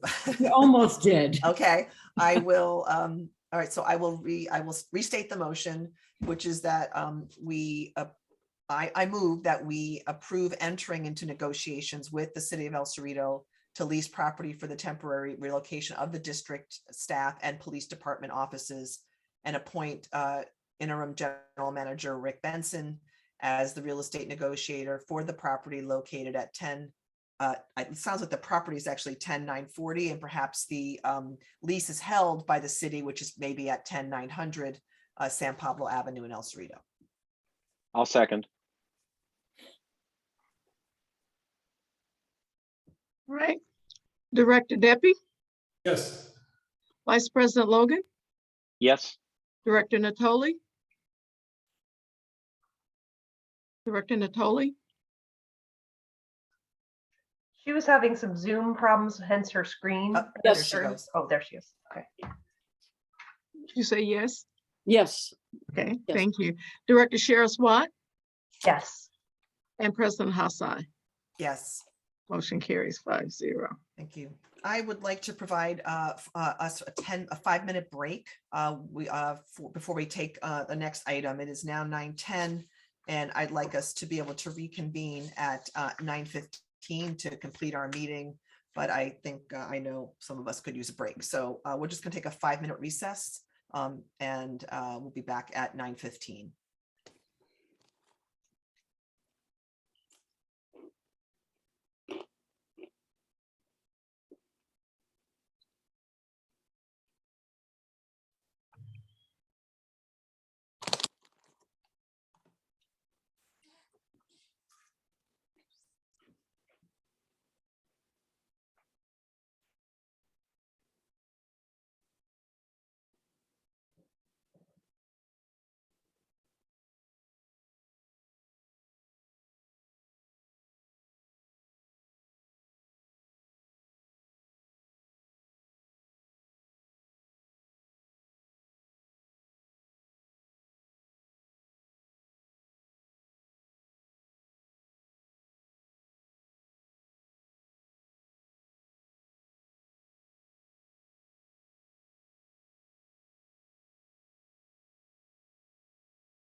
I just want to ask if Director Natoli is present. I know I can't see you because of the frozen screen, but if you could just unmute and let me know you're there, that would be great. Yeah, I'm here. Thanks. Thank you. And Director Deppie's here. So we are going to, after a short break, reconvene for the last item for discussion and action on our agenda, which is continued review of possible locations for housing for the KPPCSD. And we are going to be receiving a report from the ad hoc committee of directors Deppie and Sheriff Watt. And I urge members who were not at last week's meeting, there was a report from Interim General Manager Benson, which I believe is pretty well summarized again here by directors Sheriff Watt and Deppie, about various sites that are under consideration and still under consideration for temporary location. This one particular report is they were the ad hoc committee to look at items in the park, the annex and building E. So directors Sheriff Watt and Deppie, take it away. Okay, I'm going to begin, and Director Deppie will come in just a moment. President Hasai, could I screen share? Yes, let me see. You are able to do that. You should be able to do that. Okay, great. I will do that in just one moment. So first of all, I know this is a tense issue. I know people have probably talked about it a little bit, some folks this week. So first, let's exhale, because I want to explain a couple of things. And the first one is, this is exploration. So we're working to share information with the community and with the board in order to hopefully get more information so that this decision can be made. Secondly, no children are left behind in this analysis. So you will see that we are not intending in any way to kick any group out. We're not intending to disenfranchise any of the wonderful support we've received over the years, or end any programs for children or adults that are recreation programs that are currently being provided. What we're attempting to do here is synthesize a whole bunch of different needs, and you'll see why. So, sorry, let me just get this a little bit. Oh wait, I have to go in here, don't I?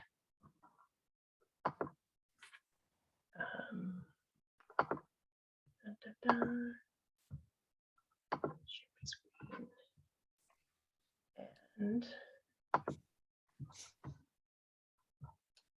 okay. Okay. I'm going to reduce all of you. There we go. Did it let me do it? No, not yet. You have to hit, have you hit start sharing yet? I'm trying to get here we go. There we go, sorry. All right. Share, okay. So, all right. So this is our report. I know not everyone gets a chance to read the agenda, but so I'm going to just give you a quick overview. Okay.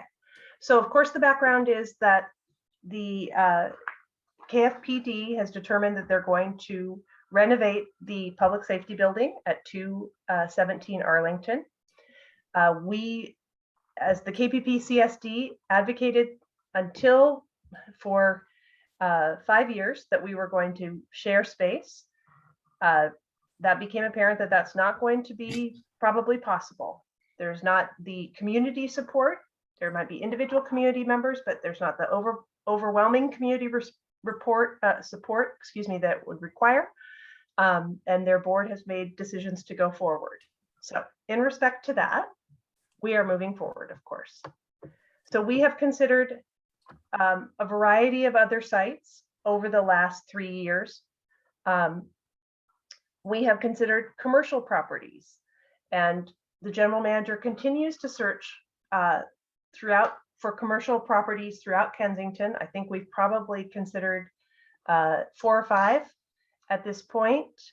And the last one that we presented to the public required $1.3 million worth of renovations before it would be habitable. And that was without us owning the space. Then East Bay Mud property, there's an ad hoc committee of 2 directors that are looking at spaces for long-term building in East Bay Mud property. We'll hear more about that probably at future meetings. Private residences, the general manager has been directed to explore some of those. Now, Kensington Park, we come to Kensington Park, which is public space that we own as a district, the community owns. First, new construction. Building new construction in Kensington Park was an idea that was presented to the community in 2016, 2017, and 2018. There was widespread opposition to that. While there is a group that also believes that that is possible, there is still widespread opposition to building on that hillside in Kensington Park. And it appears to be quite costly. The estimates were originally $10 to $12 million. That's without changes in a traffic signal that are located there at Rincon and Arlington. So after exploring all kinds of possibilities, the district came back to thinking about what about property we already own. And we came to examine Kensington Park and the annex. So these 2 buildings, you'll see a brief synopsis of each of them and then followed by lots of supporting materials afterwards. But the gist is that the annex is a smaller building located in the middle of Kensington Park across from the tennis courts. That building has been unoccupied since 2006. It is, from what we can see, not damaged by water, although clearly it has perhaps had some moisture exposure over the years.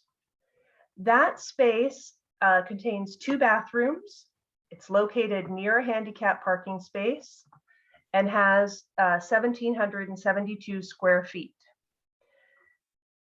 When we think about applying that to a police station, it becomes a little bit more problematic because the fact is that there is not parking. It's located across from the parking, but we would be taking up all the parking that is supplying the tennis court and the meadow. And it also would require any police vehicles or folks coming to that annex as a police station to drive directly through the park, past the library and up to the park, through the park, which was a big consideration and a big source of the opposition, that folks did not want the police department driving through the park, possibly at speed. Now we've got Building E. Building E is located, for those folks who don't know, on the edge of Kensington Park. It's a remaining structure from the Kensington school buildings. And that is located at the rear of Windsor. Now the Building E offers a lot more square footage, 2,600 square feet. It currently is occupied by KCC, Kensington Community Council. And through an agreement reached, I believe, in 1999, just prior to, the Kensington Community Council paid for some renovations at that building. It also procured the rent of $1 a year, and therefore would be responsible for ongoing repairs to the space. Okay, so we're going to go now into just a little chart that we made. Unfortunately, our years of construction for these 2 buildings are estimates. There are no surviving documents. You'll see the square footage. We do not have seismic analysis that is up to date on either building. We have a pest report on the annex completed in 2019. It is attached to this document. Then zoning for the annex is zoned for the scope of recreation programs. We need to determine what was happening with building E. And we would need architectural drawings if this were to happen.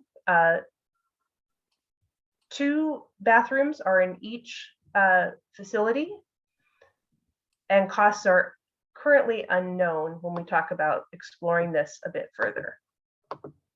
So we'll go to the Mueller-Caulfield report. This was part of the original plan for renovation on the Kensington Community Center. And if you go just to the bottom, this was their conceptualization of building, I'm sorry, the annex. Here's the annex as it looked then. Those trees actually have been removed there that are here on the left, but this was their plan. This was approximately I think at the time they estimated about $1.4 million renovation. So there's more history. Here's some photos of the inside of the annex. It still looks this way, although it's maybe got a lot of extra stuff from some community groups, but that would be moved out. So that is the interior space. Excuse me. You'll see this is the front porch. It's got a covered front porch and it has 3 entrances on this front side. This is the back location. All of the debris has been removed. There's a debris clearance from the back door and windows to the fence. So that has all been taken care of. It's a flat area behind the annex of approximately 8 to 10 feet, and then reaches a chain link fence. Here's some water evidence of some moisture that was in the building. Originally, this space from 1985 to 2006, I think, housed the neighborhood school, which now has been moved to portables up on the kindergarten yard at Kensington Hilltop. So here we come to building E. This is a 2,600 square foot building. As we said, it's of an earlier build, but of course been renovated. And then if you move to this, sorry, I'll try and rotate this page. Oops, too far. Go the other way. Let's see if it'll let me. There we go. Well, let me rotate it back for you. There we go. Oh, I'm too quick. I'm sorry. Let's see. One more time. Dun, dun. No, I can't get it. So I apologize. Anyway, it shows the square footage, the usable square footage. And now we come to an overview of the, well, no, now we're upside down. You can orient, yes. So this will orient you a little bit better. So here are the tennis courts. This is the annex right here. You'll see the driveway ends here, the meadow, and building E that is above this particular parking pad here. There is the, we can possibly discuss this parking structure, which comes, or parking road, the road, excuse me, comes here, no outlet, but does connect by a driveway right next to what is known as building E. And then the attached is the test report ending after that. So Director Deppy, do you want to? Sure. And thank you for that. I really want to point out, well, as I said before, we've looked at this, where to put the police department a number of years ago, and there was no perfect solution then, and there's really no perfect solution now.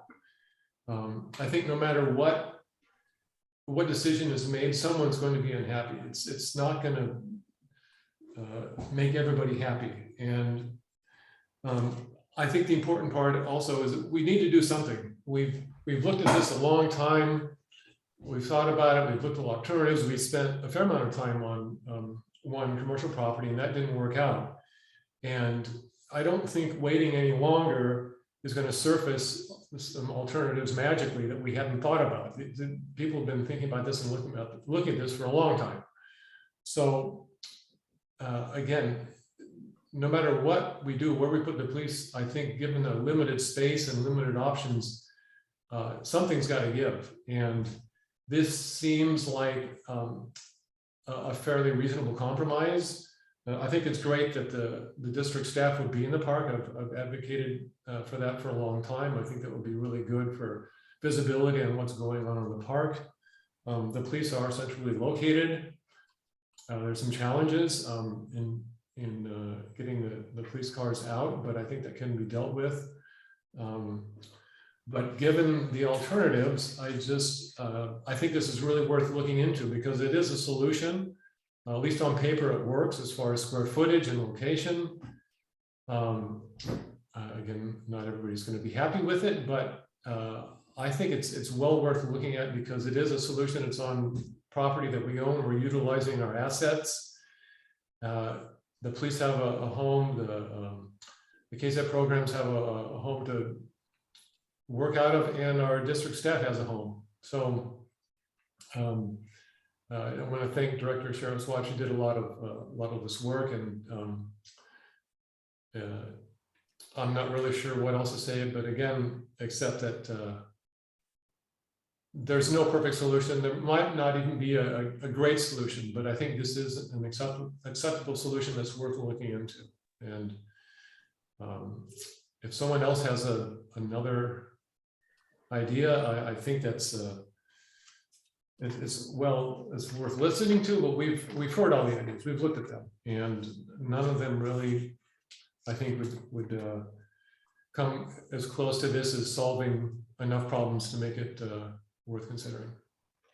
And we think it also has some actual benefits. We want to be honest about that too. I mean, like Director Deppie said, it improves our capital assets, things that the taxpayers already own and do require improvement. These spaces have not been renovated in over 22 years for the building E, and the annex, I don't know, decades. So maintaining them is important, or finding out that we cannot maintain them and it would be less expensive to have them removed. It keeps we get a police station in Kensington, and also we have the possibility.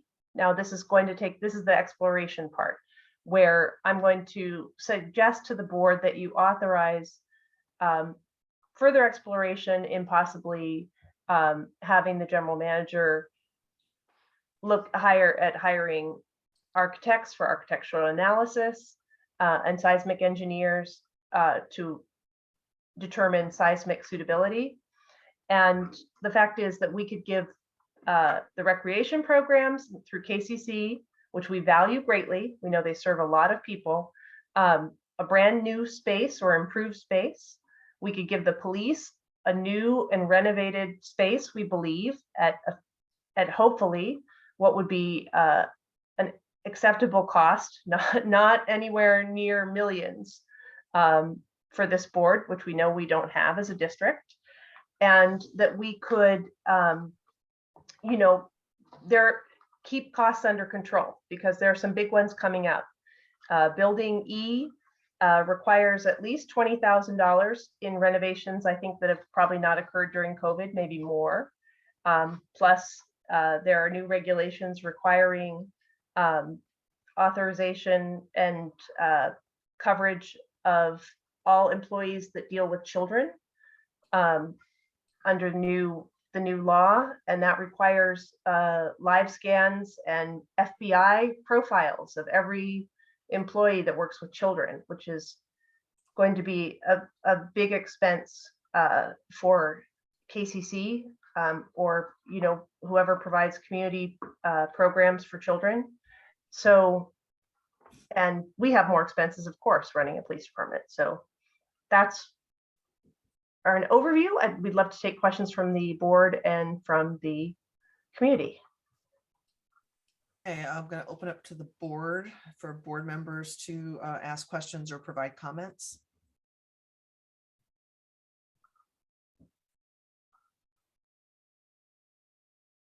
Well, I'll start because I appreciated if folks did not hear, I want to reiterate what Director Sheriff Watt said in the beginning, which is right now this is exploration, and echo also what Director Deppie said, which is we've been at this for at least 3 years because we were looking at temporary options before it became clear that we had to find a permanent option. So we have been looking at this for a long time, and the commercial property that we spent quite a number of months reviewing, and which we discussed at our last meeting, was 303 Arlington, and which required, over $1 million of renovations just to occupy temporarily, even over a long-term lease. That is, I think, to most of us unacceptable to invest that kind of limited community resource into a building we didn't own. We made an attempt to buy the building, and the owner rejected it. So at least was not interested in having any further conversation. So for folks who haven't been following this carefully, that's just some of the things we've considered.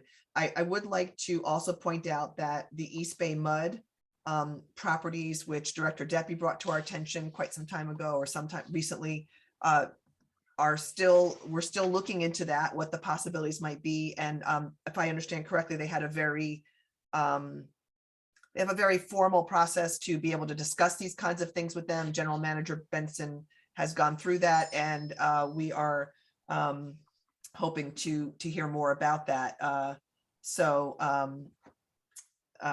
Maybe that's just, we don't have any answers to that. That's still, we're still have branches to explore. That is one area that we're exploring. And then I think if something else came up around a private residence or commercial, we're open to that. So we're not at the fork in the road yet where we can't turn back, but we would be, I think also it would be remiss not to at least explore this option. And the first step would be to look and see whether in my opinion, I think the first step is to see whether Building E is in fact, what it would take to convert it into that use. And if you haven't had time to read the whole report, the intention would be that we would look at the annex for the Kensington After School, the KSEP programs. So if that's not clear, I want to make that clear to people. Again, any other board comments or questions? Okay, then we're going to go to public comment. For the moment, everyone is limited to 3 minutes. Please make your comment or ask your question. And if there's not too many at once, we may just go ahead and go through that and then allow for responses. Director Deppie, before I do that, what would you like to say? I just want to clarify something, and it's you mentioned it, and I think maybe General Manager Benson mentioned it. We didn't offer to buy 303 Arlington. We inquired to see if she was interested in selling. So we're not authorized to make an offer on that, but we inquired to see if she would even be, entertain the idea of selling, and that was a no-go. So sorry, I didn't. If it was not, that's what I meant. But yes, I know that's what right. you meant. Yeah. Okay, thanks. Right. Okay. All right. Let's go to public comment. Danielle Madugo, you should be able to unmute and go ahead and provide your comment. Can you hear me? Yes. Thanks. The difficulty of moving to a temporary location could be avoided if the renovation of the fire building was put on hold to investigate the undeveloped park location along Arlington for a new public safety building that could both house fire and police. What better way to give each district a stake in the community's public safety building? The community wants to see both districts in the same building. Your district has a land offer to accommodate both. The fire district has the money to contribute to building of a new, safe, and state-of-the-art building that will last into the next generation and replace the one that is beyond its design life. It was stated that widespread opposition to the park was directed towards the annex and more central to the park, like 2016. My family with a 9-year-old and 1-year-old moved in around then, and there's been significant residential turnover in the last 7 years. I think it's time to repull the community, and especially with the community education that the area that could potentially be developed wouldn't affect the current hubbub in the park proper. It would be focus all the energy of the public safety building out onto the Arlington and not inside the park. And to repull the community to see what they think about that. That would also leave Building E for KCC classes. I have a feeling the community isn't going to be very happy about that either. So this western slope is currently undeveloped and unused. It doesn't even have an unofficial footpaths worn through it. Your district has the power to choose a different path still, because the contracts haven't been signed for the fire district to begin contracting out or demolishing the building. Please consider the park property off of the Arlington and move forward that with the fire district. Really, you have the power. Thanks. Thank you.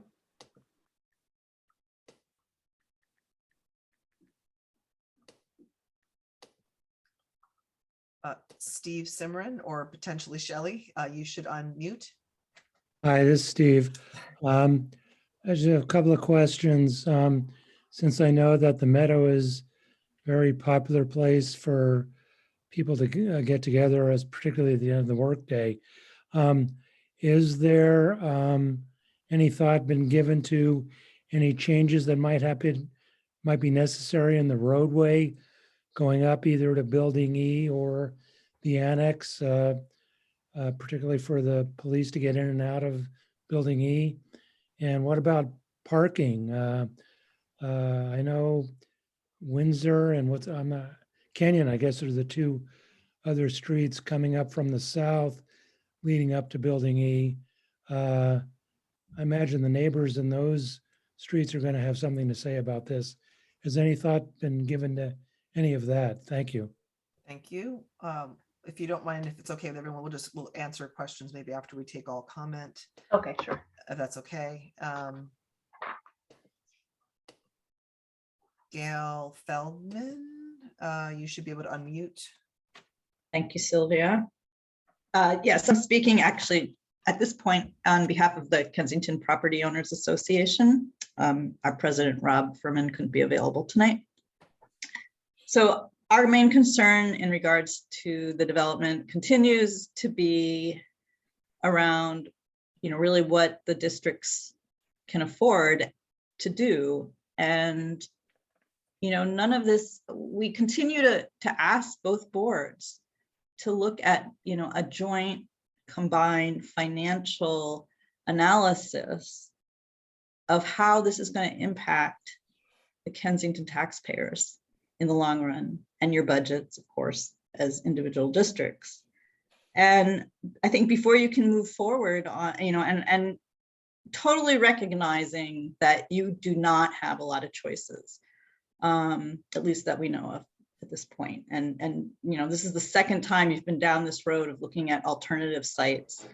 What we really think is you need to do a financial analysis to figure out what you can afford before you really make any decisions or go forward with any of these, analyses. I mean, you need to know really what is it you can afford given your budget and your revenue sources, and then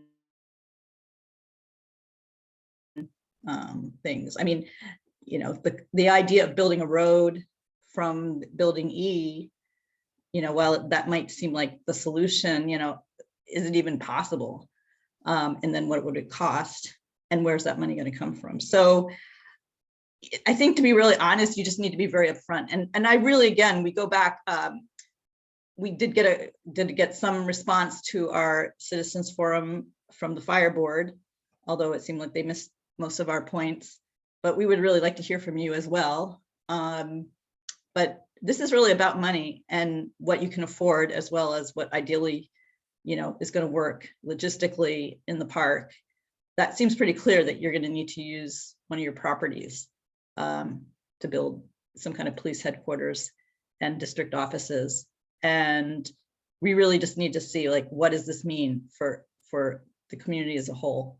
And that hasn't been done. And again, we really urge you and the fire board to put together a combined analysis of how this is going to look for Kensington taxpayers. Thank you. Thank you.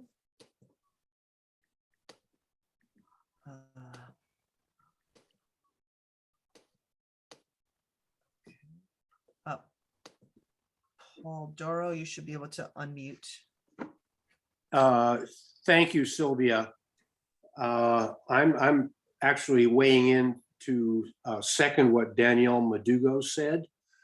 There's a big blank in the checklist of things that we should look at before we decide where we're going to spend our money, and that is whether or not the formerly unusable corner of the park land next to the library is seismically suitable for use for a new building.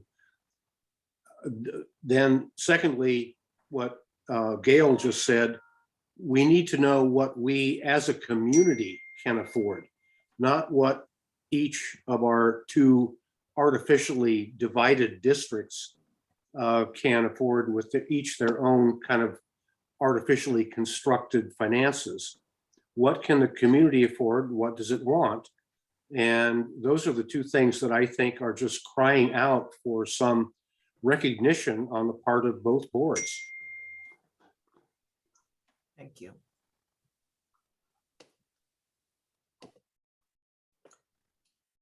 Okay, any more public comment?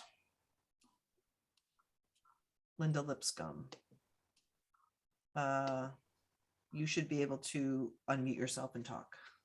Hi, thank you. I'd just like to. I apologize, Linda, but I just realized it is 10, almost 10 to 10. Yes. So I think if Linda wouldn't mind waiting, we could perhaps have a motion to extend the meeting. Oh, I don't mind waiting. I once got sued for that, remember? Oh, that's right. Okay, hold on one second. I'll just mute you again for a moment. I would like to make a motion that we extend the meeting till at least 10:30 and look for a second. I'll second that motion. All right, Director Deppie, Yes. Vice President Logan. Vice President Logan, Oh, yes. Director Natoli, Yes. Director Sheriff Swat, Yes. and President Hassai. Yes. Motion carries. Thank you. And thank you, General Counsel, for noticing that. And you should go ahead and unmute Linda and be able to make your comment.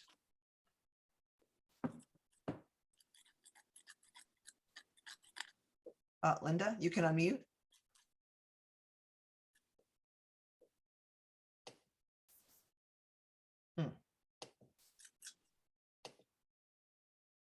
Linda, you're still there. There we go. I got a signal. I wanted to back up with both what Danielle and Paul said, and if I missed anybody else, Gail in there as well. Our problem stems from these two different boards. We really need to think of us as a town instead of the two different boards. And we have many capable leaders on our boards, but what we find ourselves in is a situation where we've got what I consider a foolhardy rebuild on an earthquake fault of a public safety building, which in 1970 was designed specifically to house both departments. We've moved away from housing both departments. We've moved to a rebuild of a fire station at an extraordinary expense, basically evicting our beautiful police department. We really need to go back to the drawing board on this. I know you've been handed a bill of goods wholesale and you can't go back on that at this point. But I'm hoping for greater cooperation with a solution. Certainly you should go on with your exploration if they're going to go through with this, what I and many consider the Taj Mahal of fire stations. putting out the police department, it will be your obligation to find a place to put our police department. And that may include Building E or other sites. In any event, as I say, I'm backing up what both Danielle and Paul and Gail have said. We need a solution here. I do applaud that you've been handed a very difficult bill of goods under our governmental structure. And I know our citizens are looking for a solution to act as one town with one government. Thank you very much. Thank you.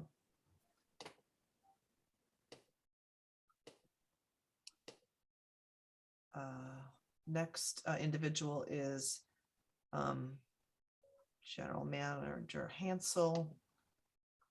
You should be able to unmute Bill and speak.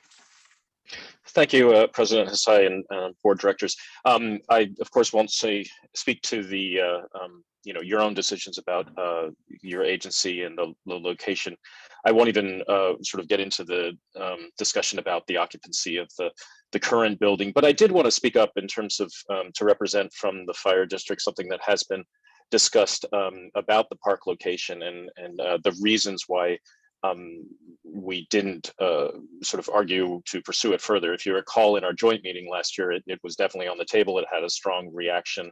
I've seen meeting minutes in the past from the board from the long past, rejecting the idea. But what it really came down to was the fact of a geological study and the effects potentially restrictions on the Alquist-Priolo Act for a potential site there, introduce a certain amount of risk. First of all, just going through the process would take quite a bit of time. Then even if that were able to be moved beyond, you'd have an environmental impact report, which would be required for a site like that. That would take a very long time. It would have the possibility of appeal, which would take longer. So we're talking about many years of development, and then of course the construction period. And if a project were to start there in say 3 or 4 years, even if it were to get past all of those hurdles, you'd see that much more construction cost inflation. We're already dealing with the fact that just in the last couple of years we're seeing 8% inflation. So the risk weighed against at least for the fire district's opinion of the very well documented risks of the existing building, and delaying the renovation of that and the seismic upgrades, just didn't seem like, no matter how appealing it might be,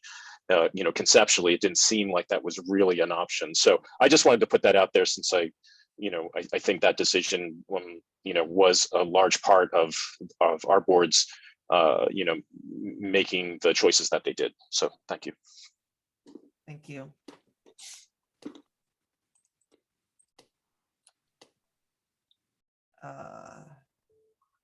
Dave Spath, hold on one moment.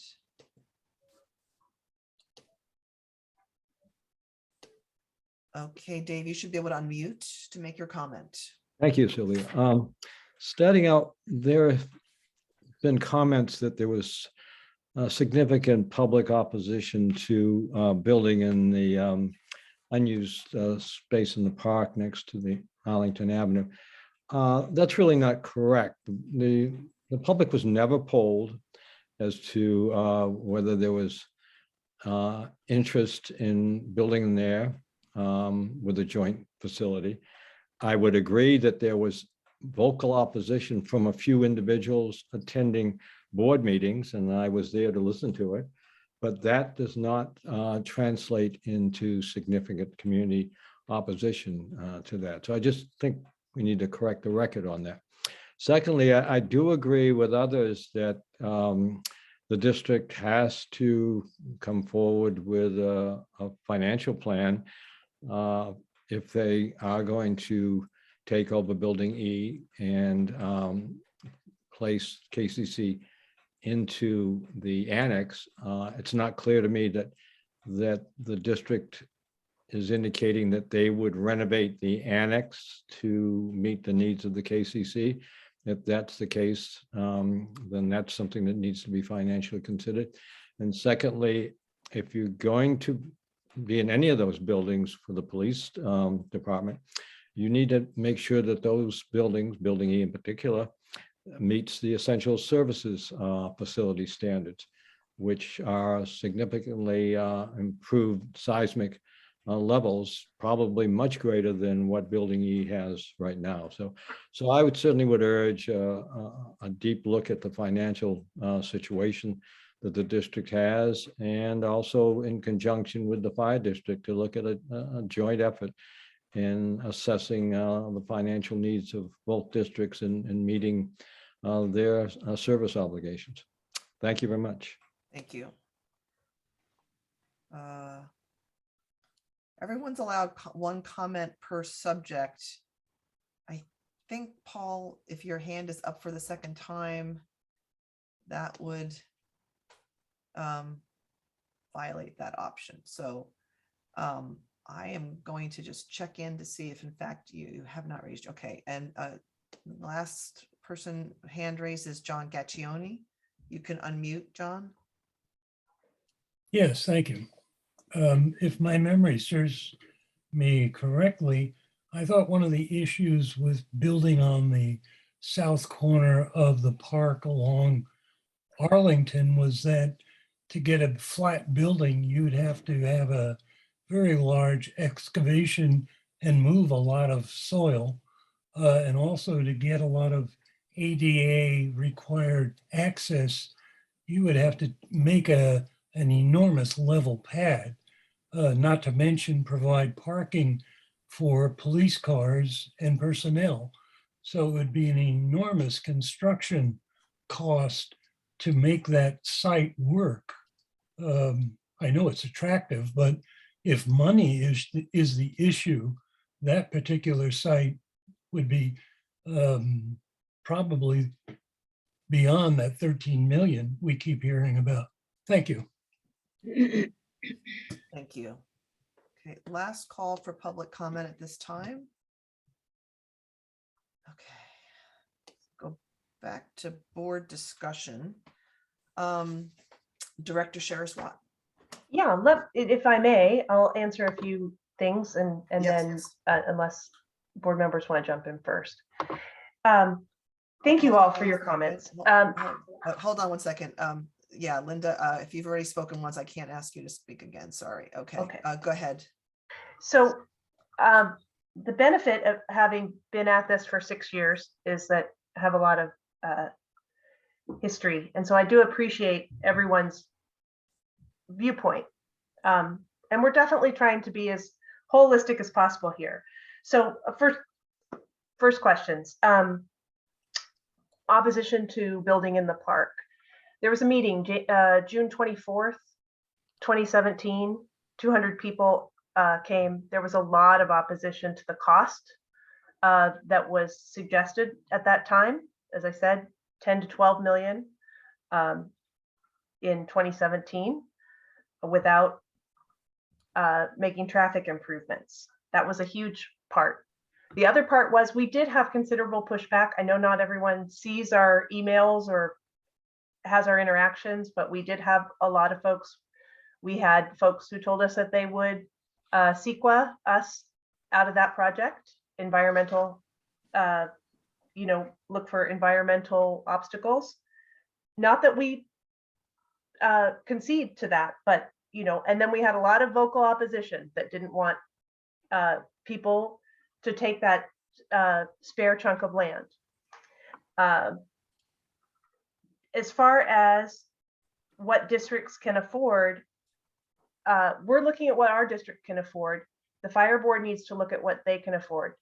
We have worked with them from 2015 through now, but through 2021, definitely all of 2021, this board continually said we were hopeful, or 2020, we were hopeful that we would be able to find a joint solution.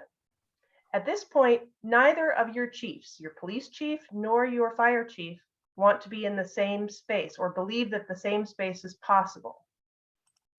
If you disagree, I understand why, but you're also running in opposition currently to your current chiefs of police and fire. You asked about the parking lot. and the parking, that's where Building E shines a little bit more than any site that we've looked at. There is a parking pad, as you can see in the aerial photo in the agenda, below Building E. There's possibility that that could offer us some space. There's some space just at the end of Windsor. Perhaps it's a little bit beyond anyone's house where we could also park some vehicles. None of that would be in the park. The meadow, of course, is used for all kinds of community members. We're not looking to infringe on the meadow. We're looking at the examination of Building E itself, the space itself, and what renovations. I mean, I would hope as a board member that we'd look at how that would least impact that corner of the park. As far as a possibility of building a driveway, it was an offer to be explored.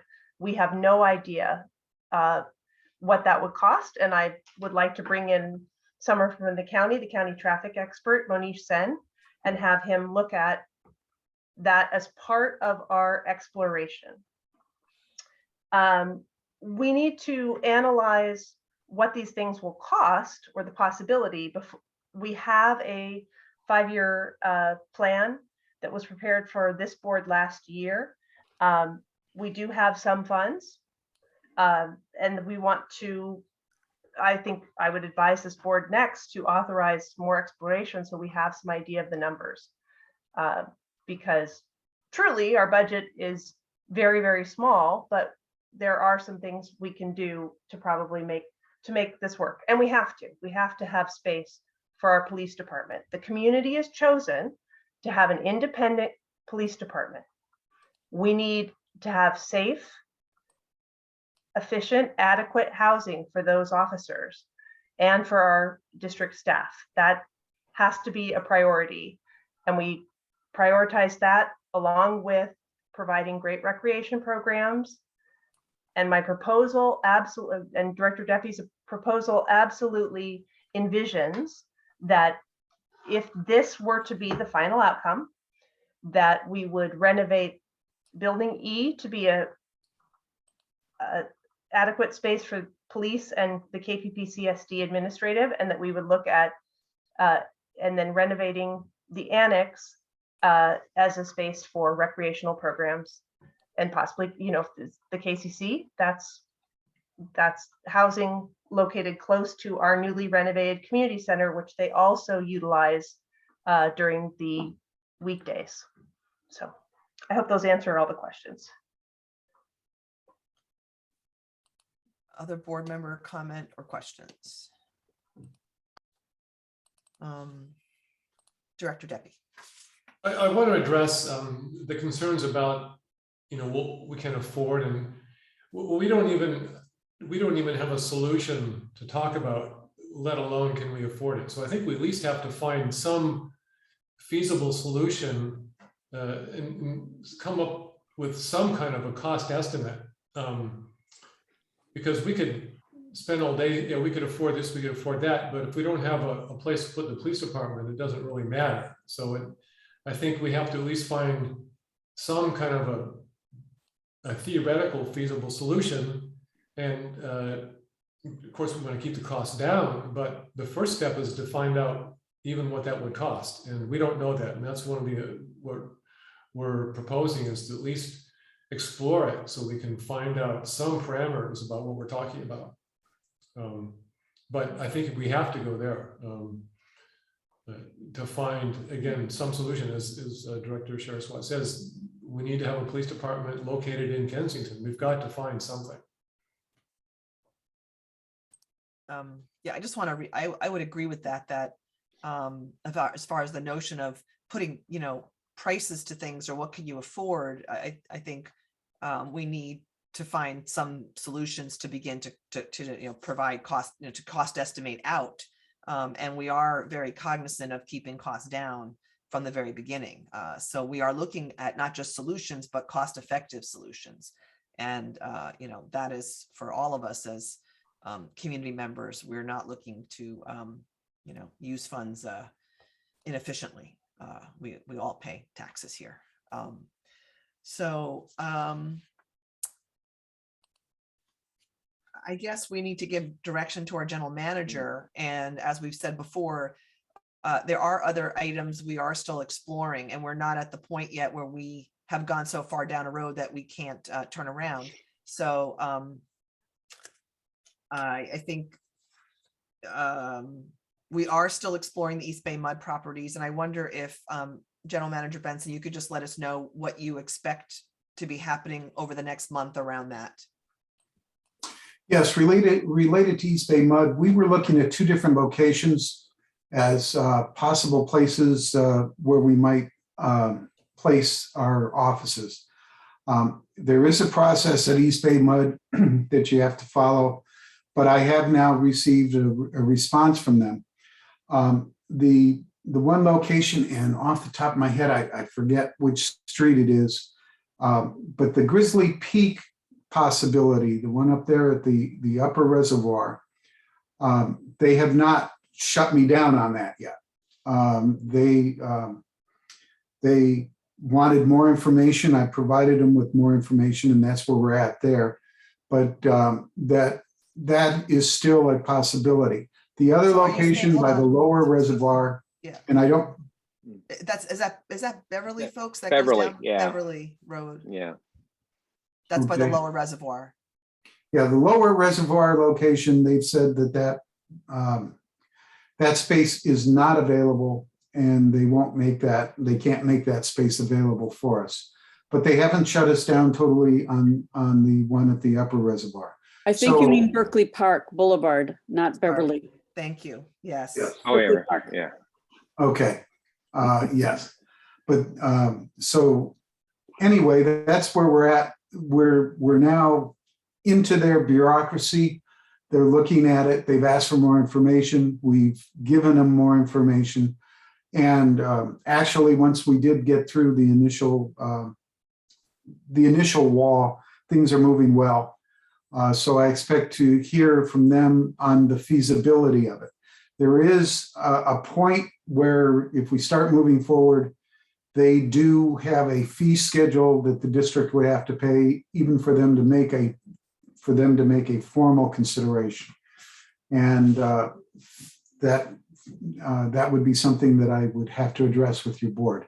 But right now we are in discussion with them on the location off of Grizzly Peak.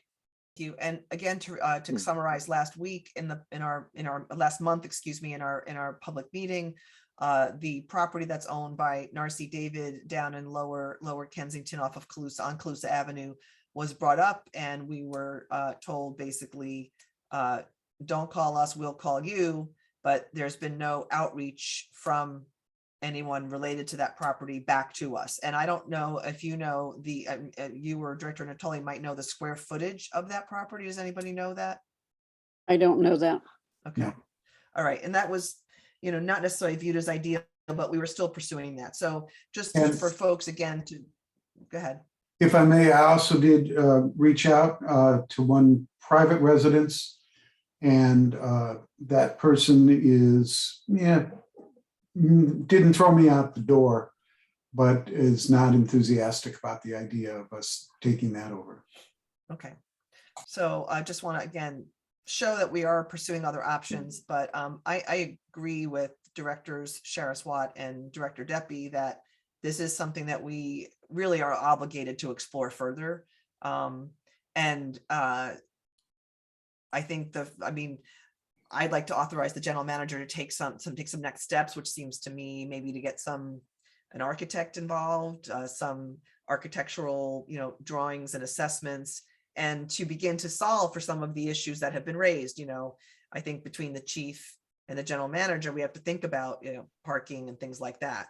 And I know there are going to be concerns about traffic. So we need to have an estimate of, the numbers of people that might come into the office. I think we do, we reiterated in other items today that, officers are on patrol. They come to the office from time to time, but they're out on the street. So I think it's incumbent upon us to begin to address, some of those issues like around parking and things in this next exploration. Does anyone have any other specific items? So we're going to, go ahead, Director Shariswat. I was going to say, even if we were not going to touch anything, you know, we had a completely independent space that was all lined up for the police. I would advocate as a director that we absolutely explore the care and renovation of these buildings, and especially the annex. So they're buildings that are capital assets and need renovation, or, you know, we need to know what condition they're in. So in the next step, I think if we layered them a bit, building E would be the first thing to explore and begin to think about with architectural, like some basic architectural, you know, plans or drawings to see if this would work. And if the answer is yes, that would trigger the next step with the annex, as opposed to looking at them both simultaneously. I mean, I agree with you though that investment in the annex is important, but do we want to take it one step at a time, or do we want to be doing things concurrently? And I think we. Oh, that's interesting. I don't know what the other directors think. I initially had thought we would either do them together or begin with the annex. Oh. But that's interesting to be. I think the trigger, right? The real triggering event is, does building E work? And if it does work, what does it take to make it work?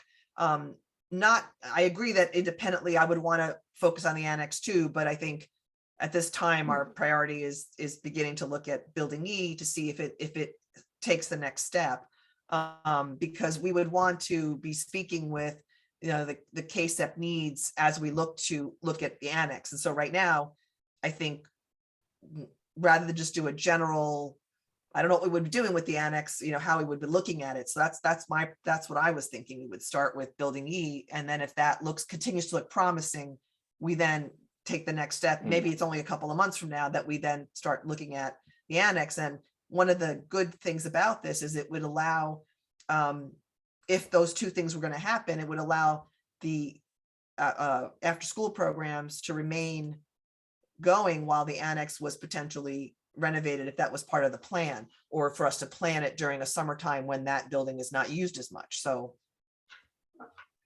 I wonder if I defer to, I mean, for me, I defer to the other directors and the general manager. I think just looking at building E first, just, you know, look at its viabilities makes much more sense to me. I mean, getting things cost money, and we just can't have studies and plans made up. I mean, for every possibility, I think we need to have some focus. And as Sylvia, you're saying, I mean, I know, and a further step can only be like 1 or 2 months down the road here. But I think definitely focusing on one aspect to this is a better way to go. So that's my feeling on it. And my only concern is that if we all agree that the annex is going to be renovated for some reason, for some purpose, is there some work or legwork we can do now, irrespective of what it ends up being internally?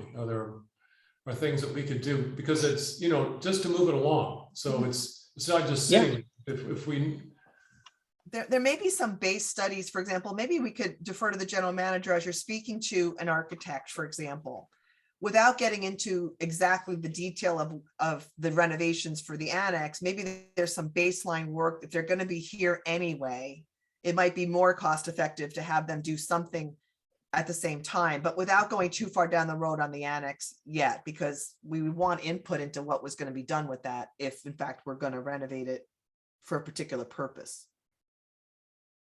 I think that makes sense. You know, to focus on building E, but bring up the annex with the architect and really get their input on, you know, what's appropriate at this point, knowing that we're not going to, you know, we may have other plans for the annex later, but at the present time, really the trigger is the viability of building E.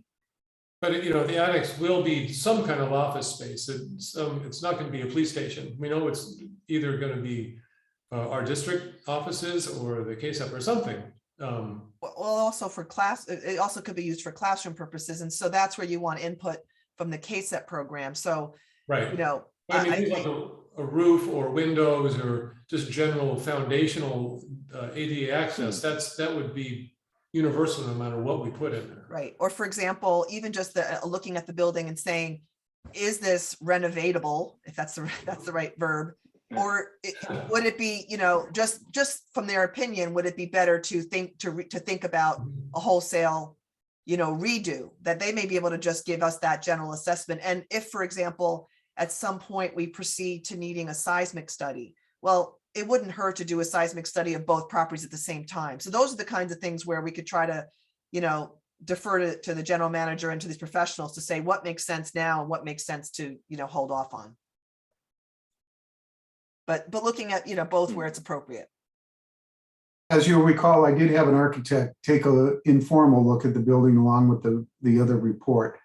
And his recommendation to me was that we should not focus our efforts on trying to remodel that building, that we should start from scratch. I think when you consider the current code for plumbing and electrical work and ventilation, it probably makes sense to have a new building rather than try to renovate that building. As much as I think that building is a very charming looking building.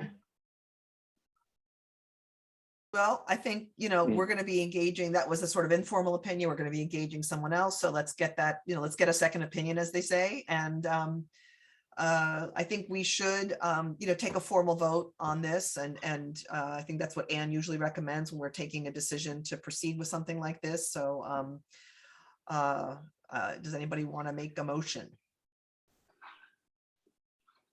Well, I'll move that we direct the general manager to explore housing of recreation services, police services, and administration in the park buildings, Building E and the annex, and that he take the action and hire the analyzers, the architects, or the reports that he feels that are needed for the board to make assessments. It's late, I'm sorry. Sorry. I will wandering around there. Right. I will second that motion. Anne, do you think that got I think perhaps you said that you wanted to make a motion to direct the manager to explore the possibility of using the two buildings in the park, including hiring the appropriate consultants? Yes, that is, there we go. Thank you.